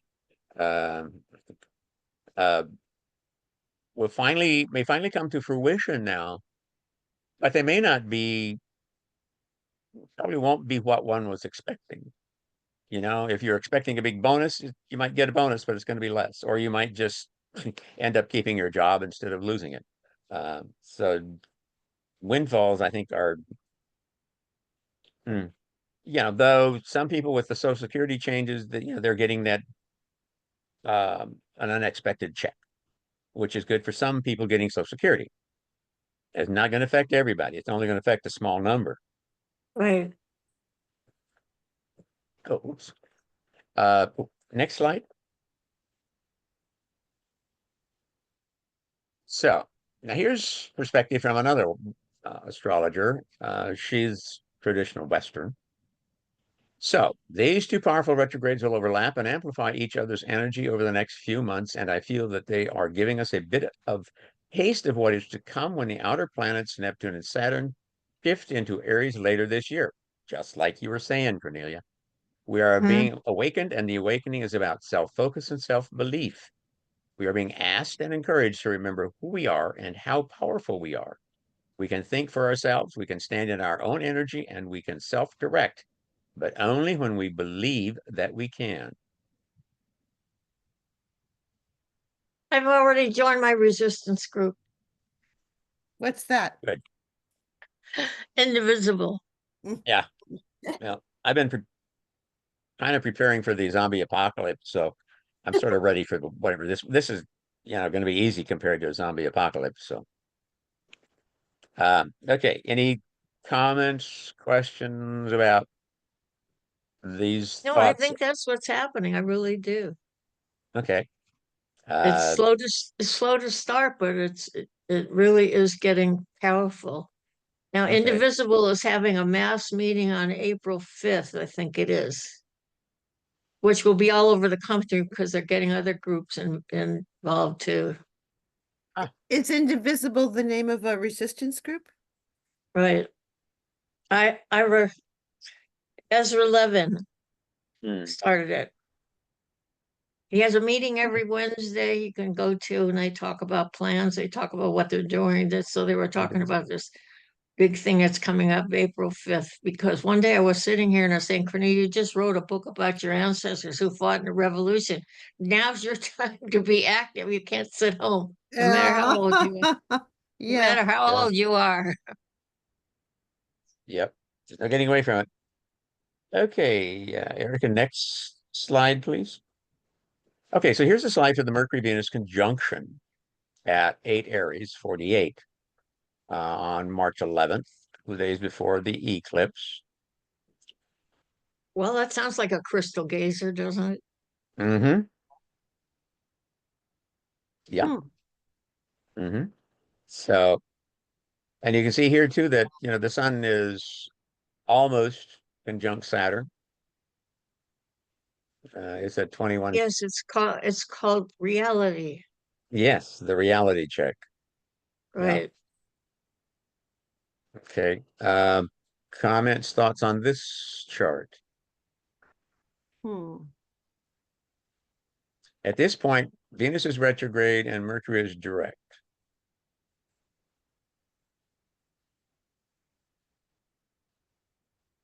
Which is also kind of like an opposition. I call this when one of them is direct and one is retrograde, and we see them as being conjunct. I think of it as a conjunction opposition That's or an interesting. opposition conjunction. And I think the next slide explains why. No, that's a sense. Oh, oh dear, this is an old one. All right. At any rate, can you go back to the previous one, please? Okay. So here's what's happening. You see where the sun is in the Mm-hmm. eighth house. The Earth is in the middle of this chart. And you see Venus and Mercury. Now, Venus, because it's retrograde, has gone around the sun and is now moving back in between the Earth and the sun. Mercury, on the other hand, because it's direct, is still on the far side of the sun, getting ready to circle around to come in between. So it's kind of like the planets, they're on opposite sides of the sun. Wow. That's true. But So you from the don't, sun's perspective, you have more of an opposition because they're on opposite sides. What are on opposite sides of the sun? they're on opposite sides of the sun from the earth too, but you can't see it. Hmm. Mm-hmm. But it doesn't, you would think like Mercury and Venus might be cradling the sun or opposing. No, you can't really do it. You can't really position it to show that. Yeah. That's so interesting. Yeah. I had well, I did create a little drawing. It's rough, but it kind of shows it more. But it's in the updated slideshow, which will be in the updated PDF file. And a wave view came late, and it's like for whatever reason, Oh, I see. I had tested screen sharing with my computer and some other computers, and it was working fine. But when I went to do it today with everybody, people online, it wasn't working. So I don't know. I have to figure out what's going on with my computer and Zoom. Um, Hmm. so fortunately, Erica knows what she's doing, and so she's running the slideshow from her computer. But it's not the most recent version for some reason. Oh, but that's okay. We're good. Okay, so okay, next slide shows the Sun-Saturn conjunction at 22 Pisces. North node's at 27, Neptune's at 29. We got Venus at 8, Mercury's at 9 and stationing. In fact, Mercury is exactly on the degree of the solar eclipse, 9 Aries.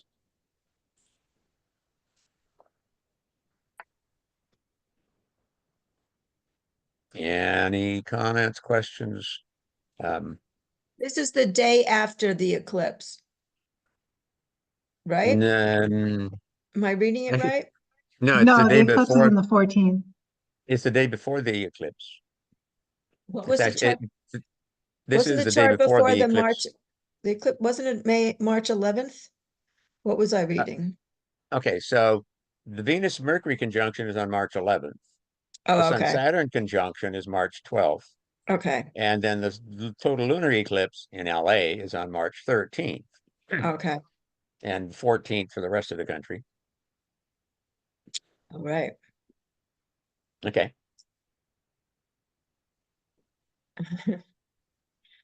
It's A lot of stuff down in the third house there of the LA chart. Okay. Let's go to the next. I guess go to the next slide. I'm trying to think of something else here.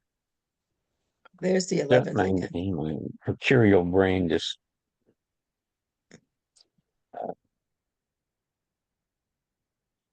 Oh, that's the 19th. So Isn't that that's- when they're doing the budget? This is the Sun Neptune conjunction on March 19th. After which the sun goes void of course. Okay, where are we? So I'd like to know if it has anything to tell us about what's going to happen with the budget. Are they going to shut down the government or what? Could It just be, might this time. could be with that configuration. Hmm. Confusion, mass confusion. And more propaganda for us. Okay, here we go. All Can I- right. Jim, can I ask the question one more time? Sure. So this, wait. Oh, so when's so 3/14, this Friday is a total lunar eclipse, right? With the full moon? Well, for us, it's on the night of the 13th. But Oh. it'll extend into the 14th. The only reason I asked that is I happened to be in Pasadena out late that night on the 14th. They're opening up the Gamble House, and so there'll be 500 people in front of the Gamble House on the night of the 14th. Okay. The eclipse is over.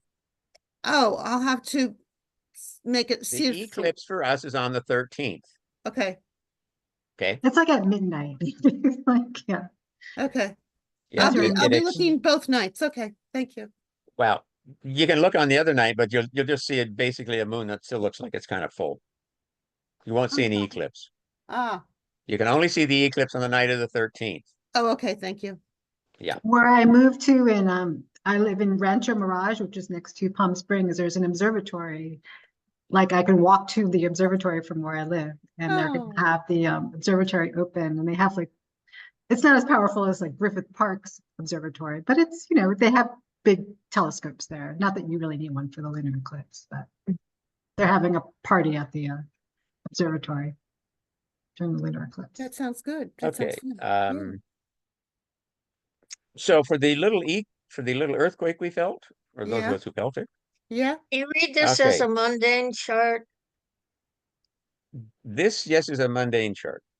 I would consider it a Well, mundane then chart. you've got Trump's wheel there. Yeah. Yeah, that's pretty much his, isn't it? Yeah, his So ascendant's Uranus is 29 sitting Leo. right on his midheaven. Mm-hmm. Yep. Yeah. Uranus has been sitting there for quite a while. Yeah, it's been going back and forth. Hmm. Okay, so there was a 4-point earthquake in Malibu just over an hour ago, and that was the shake that I felt. I felt Ugh. 4.06, it says. And Right. then a few minutes later, there was one at a 2.5, 2.5, and then there was another one just under 3 right after that, and another one just under 3, and another one about just under 2.5. So we've had a series of little ones since then, but I think the only one I felt was the big one. So I'm just updating you on the eclipses. Um, hmm, I wonder.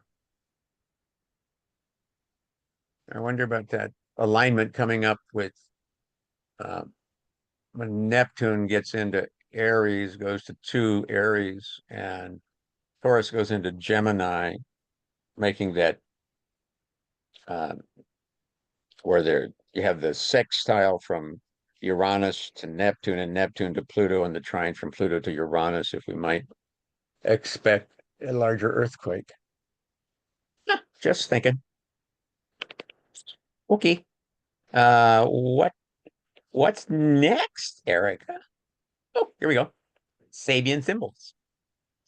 So if you've been kind of watching what's happening with the charts and then everything, we have the total lunar eclipse coming up at 23 Virgo, but there's all this action between 22 Pisces and 10 Aries.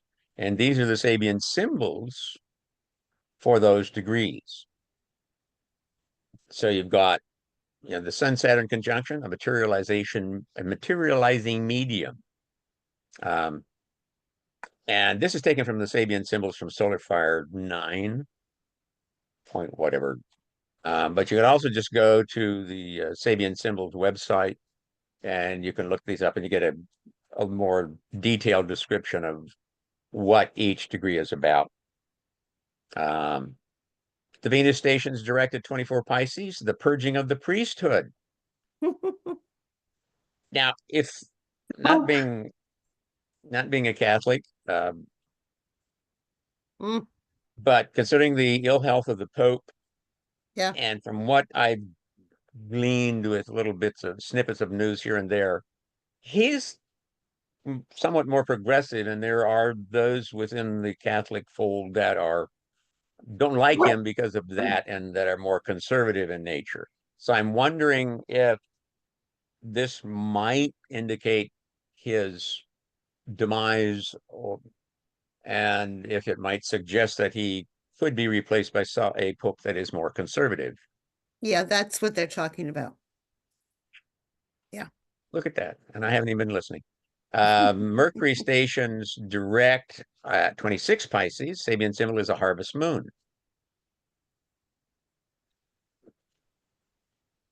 And notice at this point where all of these Pisces degrees are basically within or for an opposition to the total lunar eclipse. So this is all playing together. 29 Pisces, the Sun-Neptune conjunction. It's the great stone face being the projection of an ideal. That's what they want to put Trump on Mount Rushmore. Yeah. Oh, geez. Well, that would be just like the great stone face in, was it New Hampshire or Vermont? It would collapse Mm, mm. because there isn't a place to put him on Mount Rushmore. It may look like there is, but this rock is not stable enough Yeah. that they could put another face up there. And several years ago, the Great Stone Face collapsed. That coincided with the Second Iraq War, actually. Then Trump's going to want to replace one of the faces with him. Well, yeah, he may just decide, pick a different rock. I mean, what else? I saw today one congressman is proposing putting him on the $100 bill. Another congressman says, oh, no, let's make a $250 bill and put him on that. 150? It's like, okay. And somebody else wants to, Oh, it's just, what do yeah. I do with him?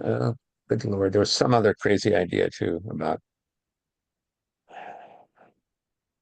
I mean, some of them are already talking about him running in 28. It's like, let's in 28, he's going to be 82 if he should live that long.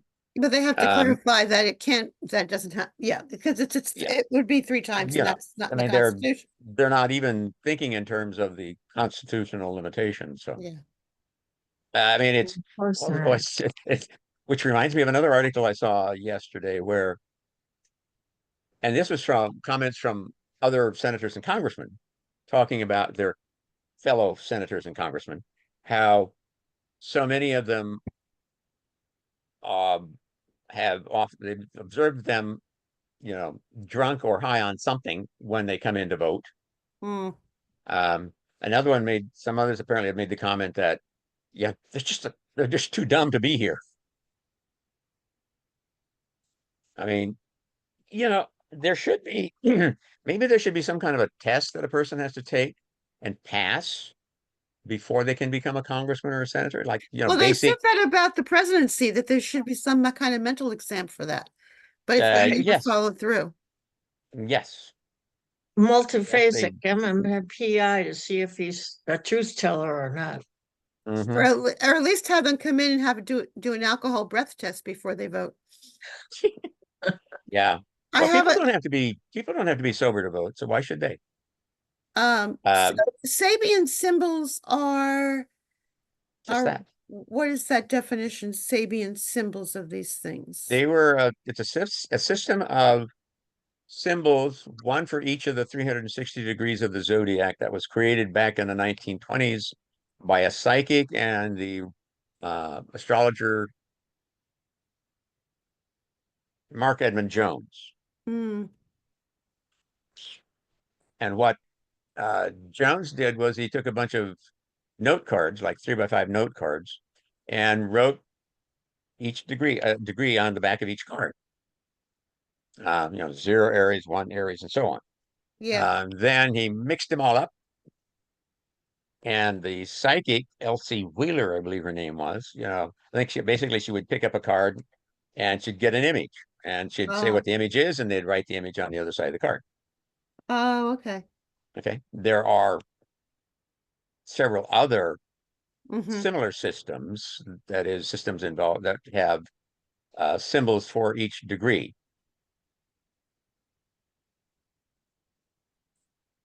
You know what the symbol for Trump's MC is? It's a warrior riding his horse with scalps. Yeah. Dangling from his belt. So on number 23, Virgo, it says Mary and her white lamb. There she is. Right. Mary and her white lamb. Yes.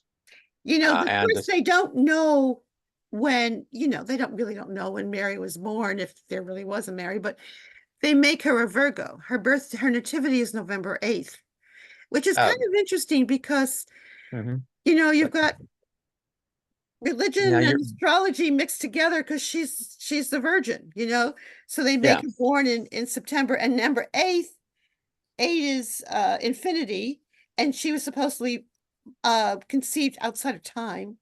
So it's kind of interesting that they really didn't know a lot of this, and yet intuitively it kind of matches up. Well, I think that the symbol in this case is referring to the nursery rhyme, Mary Had a Little Lamb, Well, and you not can think that, but I don't think that. in terms It rather could than the be, Virgin it Mary. could be, except that Um, Mary is always Mary, the capital M. She's always oh, well, referred to. that's just for you Catholics. Do you feel the Sabian symbols really work for you? Because I've learned this, forever, but I just never incorporate it to anything I do. They do and they don't. Um, Okay, it's kind of like I sometimes use them when I'm trying to rectify a chart, particularly with the ascendant degree. and So if I'm rectifying a chart and I'm down to like 2 or 3 degrees, it's like 12, 13, or 14 Pisces, for example. I will look at the Sabian symbols, and usually I'm doing this with a client, and I'll say, like, can you relate to any one of these symbols?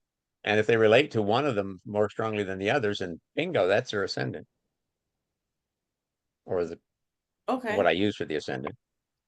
Yeah, I agree. I use them, and sometimes they are really accurate. Other times they're not. But it's always an object to talk about, like Jim says, to bring up a symbol that might resonate with them, even though you don't really know if it would or not.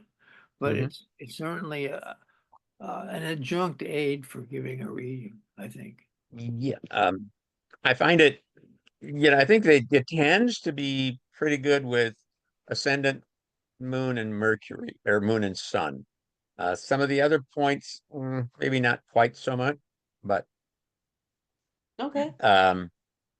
okay. Let's go on to the next slide. I'm not sure how many we got left, but whatever. Oh, here we go. The Mars and Jupiter cycles. Okay, Jim, I just so want to go back. Can we go back yeah, there just a second? I felt that you dismissed me no, because when I was explaining it, you may not agree with it, but maybe other one will hear it. That Virgo is the virgin, and Mary yeah, and her little white lamb nursery rhyme is not about a virgin. And yeah.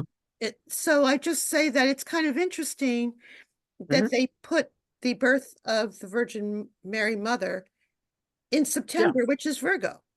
yeah. And I don't know. I mean, subconsciously, that may have been part of what was in Elsie Wheeler's mind at the time. I don't know. We don't know. We don't know. No, Yeah. we don't know. But yes, I mean, yes, I'm aware that the Virgin Mary was supposedly born in is a Virgo, and yeah, and the lamb sometimes is depicted as a representation of Jesus. Yeah. Yeah. Um, Even the fact that it should be the 8th, which is really now, interesting. not to offend you anymore, but probably will. Virgin births aren't that unusual. Yeah, they're not. I mean, one there are other stories of them historically historically, but also in the animal kingdom. Because I was just reading the other day that they have some female sharks in an aquarium in Italy that are giving birth Oh, I heard without that. any, Yeah. yeah. So they're doing virgin births too. Yeah. So yeah, it's a distinct possibility. It's how the species survives when there's no alternative, I guess. Yeah. So Like we said, but you it got is an interesting concept. But I mean, the That's simple fact that interesting the part sharks can too. do it would also support the fact that a woman might be able to do it as well. Virgin in that sense, yeah. Okay, so here's the Mars retrograde cycle. October 4th of last year, Mars entered his shadow, 17 Cancer. On December 6th, he stationed retrograde at 6 Leo. And then on February 23rd, he stationed direct at 17 Cancer. On May 1st, he will finally leave his shadow. So all that stuff that developed from October 4th to December 6th that we've been dealing with over and over again, it's not going to get resolved, wrapped up, or finished in all likelihood until probably you get to May. And there's the Jupiter cycle. Jupiter entered his shadow on July 15th. 11 Gemini 16th, stationed retrograde October 9th at 21 Gemini 20, basically on my Uranus. Stationed direct at February 4th, again at 11 Gemini. So that's taking him from my 7th house into my 6th house for my descendant. And he finally leaves his shadow on April 30th. And then he races ahead into Cancer and will then on August 17th enters his new shadow at 15 Cancer. Okay, that's the point at which he will station direct in 26 following the retrograde that's coming in 25. So um,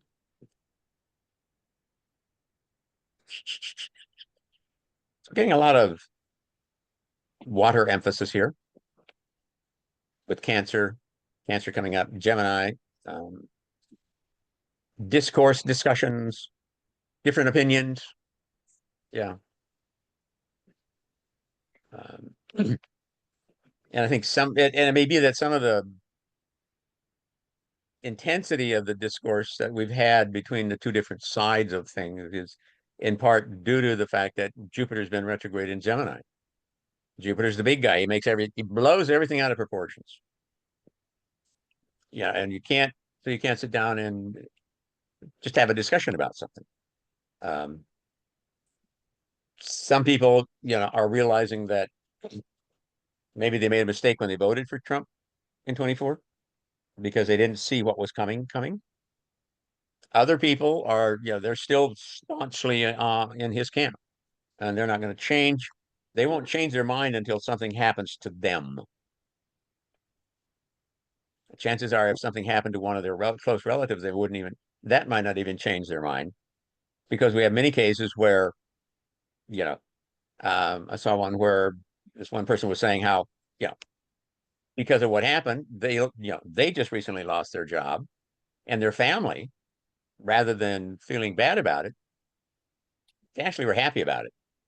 Serves you right, because that person wasn't a Trump supporter, I guess. And so that's why they're pleased that they got fired, even though it was their sibling or child, which, that's not quite as extreme, but now as my mind is thinking about it, we're starting to push ourselves toward the direction of the mercy killings. Is it a mercy killing they call it? Or no, it's they call it something else, where in the extremist Muslim world, where they kill a child for not doing what they're supposed to do. That's not a mercy. It's a honor killing. Honor killing. Because they have dishonored the family. Yeah, the whole. That's the honor killing. Yes. Any thoughts, comments, questions? I didn't provide a new Mars shadow because Mars won't go retrograde next year. So I have a question about the shadow. yes. I find that it is sometimes very accurate, but other times it's like you can't sign a contract when Mercury's retrograde. And I have clients that's the way they are, and I respect it. But there's a ton of stuff that still goes on during these retrograde periods, and I have seen it go both ways, where I've seen it weakens the power of the planet. On the other hand, significant events can happen in the shadow. Has anyone else had an experience with the shadow they'd like to tell us about? Or Well, Spencer, you're right, because that means you wouldn't be doing a lot of things for months and months and months. And for Jupiter, you wouldn't be doing it for a whole year. yeah, You can't, you've got to be more selective, maybe. yeah. Well, in the American chart, during this period, Jupiter will hit Uranus in the second house of the US chart, opposite Saturn. Is that right? I mean, Say that again, Cornelia. What? In the US chart that I put up is Uranus is at 9 degrees Cancer in the second house of the US chart, which is the people's money. And so you're going to have the Jupiter conjuncting that at the same time that it's opposing Saturn. That doesn't look good for me. As far as our resources go. Yeah. On the subject of retrogrades, I am of the opinion that planets, when they are retrograde, are strongest because they are closest to the Earth. What does that mean? That they're stronger. I mean, whatever their planetary energy may be, it's stronger when they're retrograde. And they are moving slower. But is that a negative thing? Depends. I feel like Depends if you it has want to the go planet with to be strong. your chart. I mean, I feel like that is in relationship to each person. Yeah. One thing could be good for you and be bad for your neighbor, so. Mhm. Sometimes you yeah, want there's- Mars to be strong, sometimes you want Mars to be weak, depending where it's Mhm. placed. If Like- it's in a bad placement, you want it to be weaker so it doesn't Yeah. Or cause sub- as much havoc. or subdued in a way. Like I'm an Aries. I'm super Aries, and You know, I find I find Mars retrograde. I actually like it. Like it's been really good to me. So Mhm. yeah. well, most people from the people I've talked to that were born with Mercury retrograde, they really don't seem to suffer any of the typical bad effects of a Mercury retrograde. Yeah. So I think the fact that if you have the planet natally that's retrograde, when it goes retrograde by transit, it will probably have less of an effect on you. Oh, that's- But keep in mind that it all depends on what that retrograde is. Where's the retrograde in your chart? Mm. What's it aspect? What house is it in? What planets are are it aspecting in your chart? And where is the planet that rules the sign it's in? So all of those factors play into whether, to determining the likelihood that a retrograde may be more difficult or not for an individual. My Venus is at the final distance it can have from the sun. And I find that it's not as powerful for me at certain times as other, but I basically think it makes me a lot more independent with the way I voice my opinions or analyze my opinions or the philosophies that I grab. Does anyone else have a planet that is like Venus where there are places where it is at the very end of the space it can have from the sun? Mine is makes it a rising sign, rising Venus, who's supposed to be Mercury. No, what did I start out with? Anyway, Is it Ah, Venus? I think you Venus. said. Yeah, so you're a morning star Venus, which Yeah. makes a difference. Yeah, And your Venus is 38 degrees, 27 and a half degrees from 37 and a half degrees from the sun. yeah. It gets a little farther out than that, but um, because when you were born, those Venus was had just shifted from retrograde to direct and was still moving slower than the sun. Let's put it that way. Yeah. Well, I'll be going along, and all of a sudden I realize that my checkbook isn't balanced, and this isn't balanced, and I go, "There's Mercury in retrograde." Happens almost all the time. Something When Mercury is figure-wise. retrograde for you. Huh? Yeah. When Mercury goes retrograde, that's how it affects you. Yeah, that's how it affects me. Yeah. Did Yeah. anybody And I think did anybody think the last one in December, was it December? Or yeah, it was December. Was that one like Mhm. good for everybody? Everybody I know had a really good one in December. And usually it's more turbulent, I feel like I mean turbulent as in just you have to expect that things are just gonna be, delayed and unexpected. But like if you know that's happening, it's not that crazy. yeah. No, it's like anything. If you know it's coming and you prepare for it, it's it's going to be less traumatic. There are things you can do during planetary retrogrades where the retrograde will support what you're doing.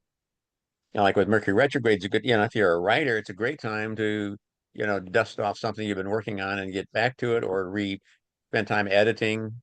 Things of that nature are great during Mercury retrogrades. Hmm. Okay, let's go on to the next slide. I'm not sure how many are left from Like from this like presentation. 1, 2, 3, 5. Okay, what do we got next? Chart. Erica, here we go. Okay, here's the spring equinox with the Sibley chart. There we go. That's weird.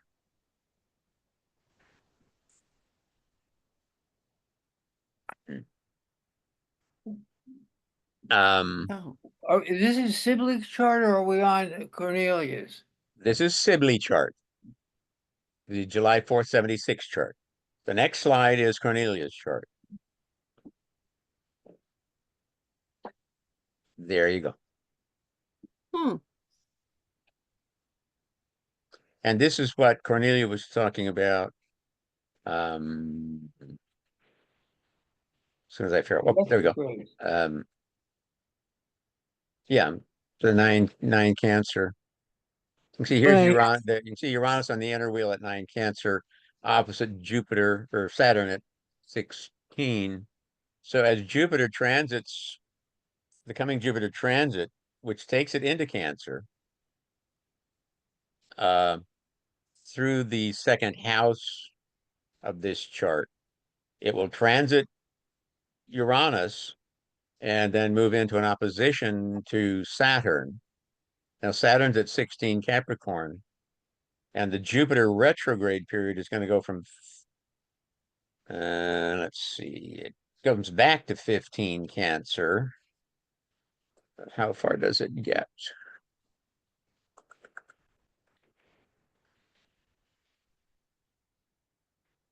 Jupiter, where do you go? Okay, let's see here.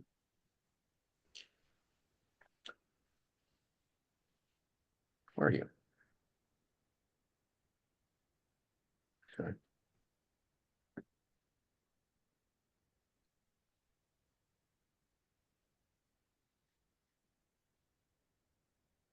Well, the Aries planets make very active squares, I think, to the Sibley chart.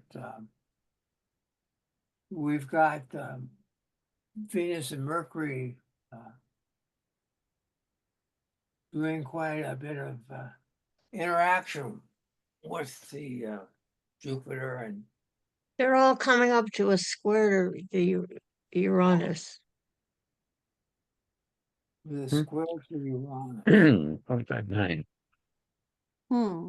Okay, so Jupiter will go to 25 Cancer 9, which takes it into the third house of this chart. And then it retrogrades back into the second house. It will go back to oppose Saturn, and then goes direct.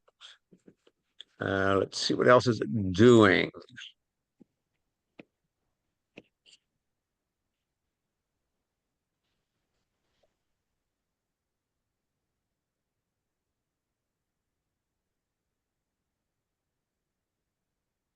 Nope. Water. Hmm. Hmm. Not a lot of water in that chart, is there, Cornelia? Nope. Uranus in Cancer.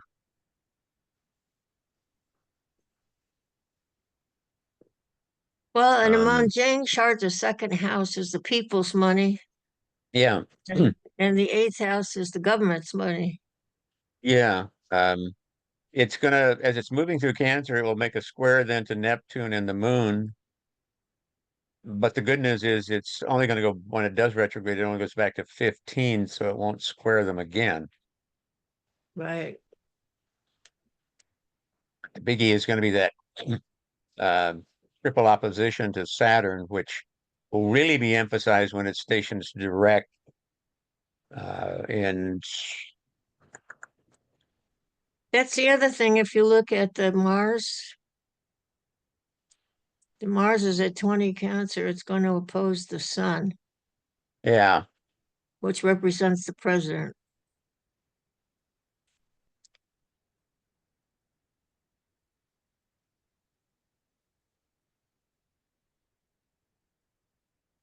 Okay.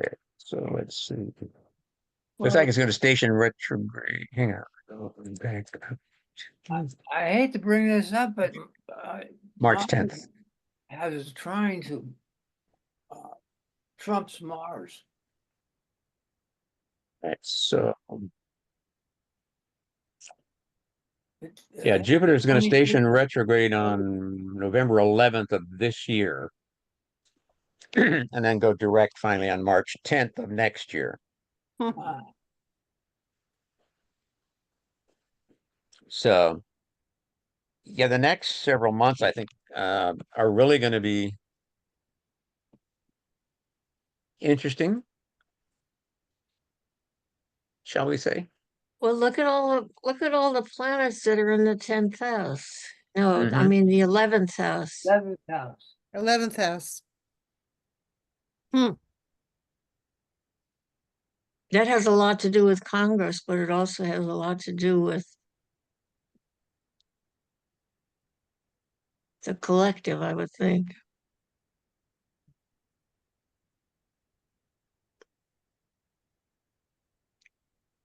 Mhm. I don't think the people are going to be very happy. Yeah, And that 0 Aries point is very important. yeah, Now, when yeah. does this, what date do you have for the outer ring? Um, for this Oh, chart, sun it's entered, the yes, yeah, yeah, the sun it's the solstice, spring yeah, equinox on the 20th of this year. right. Mhm. Well, Um, that's interesting because it's that's a gonna very important point. it's going to be really interesting next year because the Saturn Neptune conjunction is a one-hit deal. It Right, happens once. The exact conjunction is once, because then Saturn keeps going, and when it does its retrograde, it doesn't catch up to Neptune. it goes, yeah, the exact conjunction is on the 22nd of February 26th. Mhm. But it gets real close this summer and into the so I don't know what that. I think that's going to give us a taste. I don't maybe some if there's any events are probably going to be minor, smaller events than what might happen with the actual conjunction itself. Right. But it's more like a preview of coming attractions. So Well, that's that's what kind I of think this whole dance of Neptune and Saturn represents. yeah. Because it's And with sending up time in Aries to give us a taste of what Aries is like. And mhm. then it's going to go back into Pisces, and then it's going to go into Aries in the second, I mean, in 26. Yeah. So it's all coming together, isn't it? Yeah. So it's going to be a wild ride for this year. Yeah. But the forces are changing.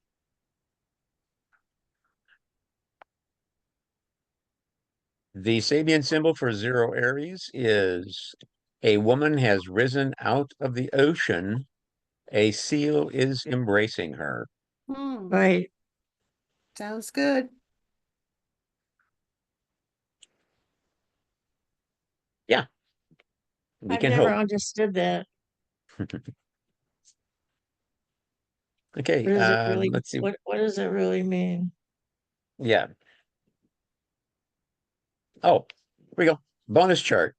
Something Well, we haven't talked about. if you take it one way, the ocean is where all things were made, from the ocean, and the woman Yeah. rising up, it's the feminine. It's the feminine Mm-hmm. that's coming out from the unconscious, You're right. Yeah, which it rise into reminds me of consciousness. It said the development of individualized consciousness. yeah, because it reminds me of the Consciousness of being an individual person with a place and a function or a destiny. yeah. Well, A woman rising out of the ocean reminds me of the Venus on the Venus Rising With the by half shell. Botticelli. Right. Yeah. So here we Women have rising out of the ocean is a good sign. yes. Such an emergency is a primary event. Yeah. Cornelia, we have a couple of planets going on here in the 25 March 25th eclipse, and then we have 0, 4, and 7. And I find that really an interesting situation. Do you put any, well, 29, but do you have any thoughts about that, as how it relates to your chart, that kind of an eclipse position? Well, I think anything that's going from 29 to 0 is significant anywhere. Don't you? I mean, this Aries vortex is it's pointing in yeah. a total new direction, and it's backed up with Pluto on one side and Uranus sextile on the other side. Well, I like when Just want to say, elements I'm gonna change. have to go soon, so I'm gonna have to, do you want me to host it? I What's know the we have like two I more think slides left, but it seems like each slide takes like a half an hour, so I just yeah. want to let you Okay. know. Yeah, go ahead and go to the next slide. Okay, thanks. You don't want to see So what do we the got? Trump Musk thing? Yeah. Anybody want any comments on Trump Musk here? His Uranus is square our Uranus in the US chart. Mm-hmm. You'll notice his sun is on Trump's Mercury. And while Yep. you don't see it here, both were born with Mercury out of bounds. Hmm. Not surprising. Let's Hmm. see, 9, 5. Well, when Uranus goes into Gemini, uh, it's going to make quite an affair. Isn't that one Gemini Saturn? Am I on the right? Yes. So Yeah.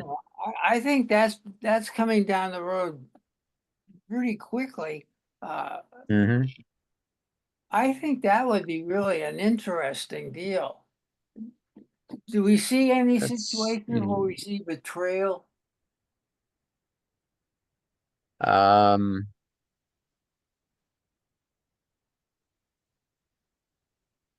Pluto and South Node, yes, maybe. what's going on? It's not that close though. See, Uranus gets to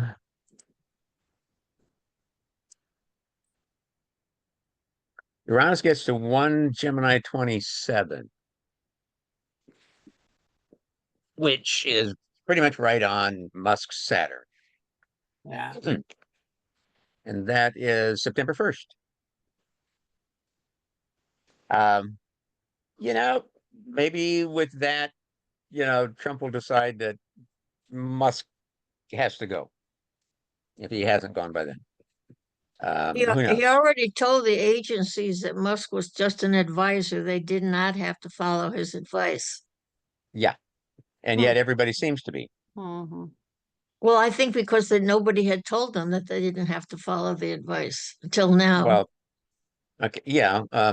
Though, I mean, if these guys had any, if they had half a brain about what they were doing, they would know they didn't have to follow his advice. Is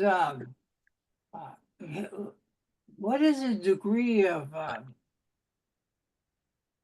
the vice president's Oh, Vance? yeah, I don't know. Pluto? I Okay. think it squares something pretty solidly, but I Eric, you have to go can't pretty see it soon. close. Yeah, sorry. What do we, I think, what's the next? Coming Oh, tentative attractions. coming up. Yeah, okay. I thought instead of that, perhaps next month we might talk about divination.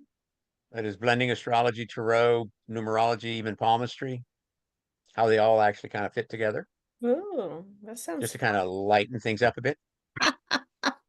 And Um, can we talk about and what yeah, happened during the Venus and Mercury retrograde too? well, yeah, we'll have a much better idea about what's going on because we can talk about all Will this be over. stuff that's happened and do a brief review of the retrogrades and the eclipses. And then we'll just kind of, see how things go. Um, I thought at some point we might spend some time, do more into just understanding retrogrades, um, what they I would really like are, to how have a they, clearer understanding of the quadrants. yes. Oh, the quadrants. Yes, that would be good. Okay. That's a good one. Okay. Okay. So Erica, you can, if you would, you may stop sharing. Thank you, everybody. Mhm. And there we go. And so if you have to go, you have to go. Um, Thanks. but oh, this is wonderful. I'm so glad that y'all showed up. If I'm you're not, making a note for May, Jim had a note there that we're meeting the first Sunday, not the second because of Mother's Day. yeah. So if you're Second planning Sunday being ahead, Mother's Day, we're just gonna, make a note of that, we'll- guys. Did you say something about palmistry, Jim? next month, we might talk, how palmistry, the astrology of palms, Yeah. how you can blend astrology and tarot and numerology and even palmistry. Yeah. I just happened to come up with that who idea. reads Thought I'd throw it out, palmistry? That's a surprise good you with one. it today. Who reads palms? Well, I have, as you know, I'm a professional palm reader. I have a book out Uh, and I do a Oh, lot of, really? You I didn't do? know. I yeah. didn't know Yes, that. And that's why I threw it in there. So the I know we neat have thing a good one. the neat thing about it is if they send me an iPhone or something, pictures of their palm, you can blow it up and you can see all the chaining or whatever in the Oh, line. that sounds It's real- interesting. It's almost that it's, you know, it's better really than even if you do palm prints, which I have abandoned. But I really like saving certain palm photos, because if you do as many as I do, you see some really doozies. But anyway, that's great. Just a thought. Okay. So okay, we're still recording. I want to thank you all for your tolerance. Erica, big thank you for your help.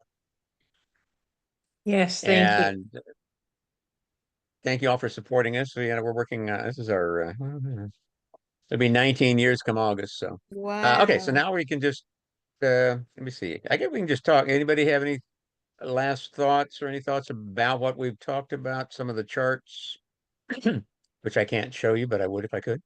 I Were you I'm with looking us right last, now. were you with us last month, Erica? No, I wasn't able to make Because it. we had the numerologist Gail with Oh, us. yeah, I've seen her Yeah. before, though. I've seen her in Oh, previous okay. years. Yeah. Mhm.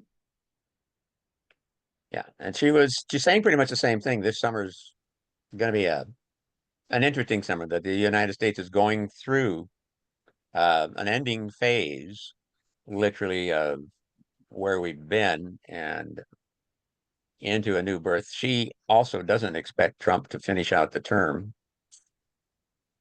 Yeah. Uh, but then again, you know how us liberals are. We're always Well, wishful thinking. you have to think about his narcissistic personality. If he starts feeling abandoned by people, his own people, that's going to affect him terribly. It's going to bring up all of his childhood abandonment fears. Yeah, Did but I that think movie ever his come out, The Apprentice? I haven't What? seen it. Did the movie The Apprentice ever come out? yeah, the movie was out. I think I didn't Yeah, see it. No I desire. didn't Used to see it watch the either. show, kind of enjoyed it some of the time.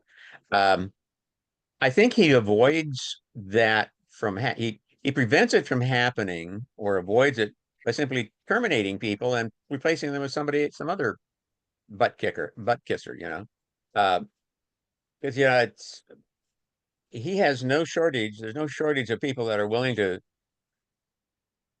kiss his proverbial. So he can always find somebody else to do the job that somebody he put in there But he what doesn't like. I happens mean, when his now, mind numbers you, is he only hires the smartest, best people. right? Yeah, and The it's ones that surprising that so far they all seem to have lasted this long. I don't think he's right. replaced anybody yet, has he? Not the major players, No. It's but only so been we'll like see a how long that month. lasts. But what happens to the Republicans, particularly in red states, when his numbers continue to go down? They're yeah, they're gonna be feeling the heat. Well, look what happens with They're already feeling it. He told the them not to town go the to town town hall halls. meetings they were holding in their red districts. Of course, they're blaming all of the dissension on Democrats that came to the meeting. So we're just not going to do it. So their answer is we don't hold any meetings anymore, so the Democrats can't show up, which also means then the Republicans who don't like what you're doing can't show up either. Yeah, I know. But at some point, yeah, there's the hardliners, the crazy ones like Green from Georgia and some others that, yeah, no, they're gonna probably go down with a ship with him. What's the rating right now? I know it's it Mm, went, It's below 50%. it's below Yeah. 50%, isn't it? Is there at 48 or something Yeah. like that? Yeah. it's dropping Not like only the value that, of his but Bitcoin. Actually, the value of his Bitcoin is the only thing probably dropping faster than his approval rating. Mars is going over his Saturn-Venus conjunction. Yeah, that's going to impact him adversely. That's what I'm saying, because that's his loyalty thing. Yeah. So, yeah, we could. So I think his looming. Oh, that was the other thing that somebody was proposing, that we make that his birthday should be a national holiday. Oh, yeah. Yeah, of Yeah. course. All right. Okay. I'm Oh, going to stop recording now before we okay. say something that could get the Secret Service all over our butts. Okay. Yes, I want to stop.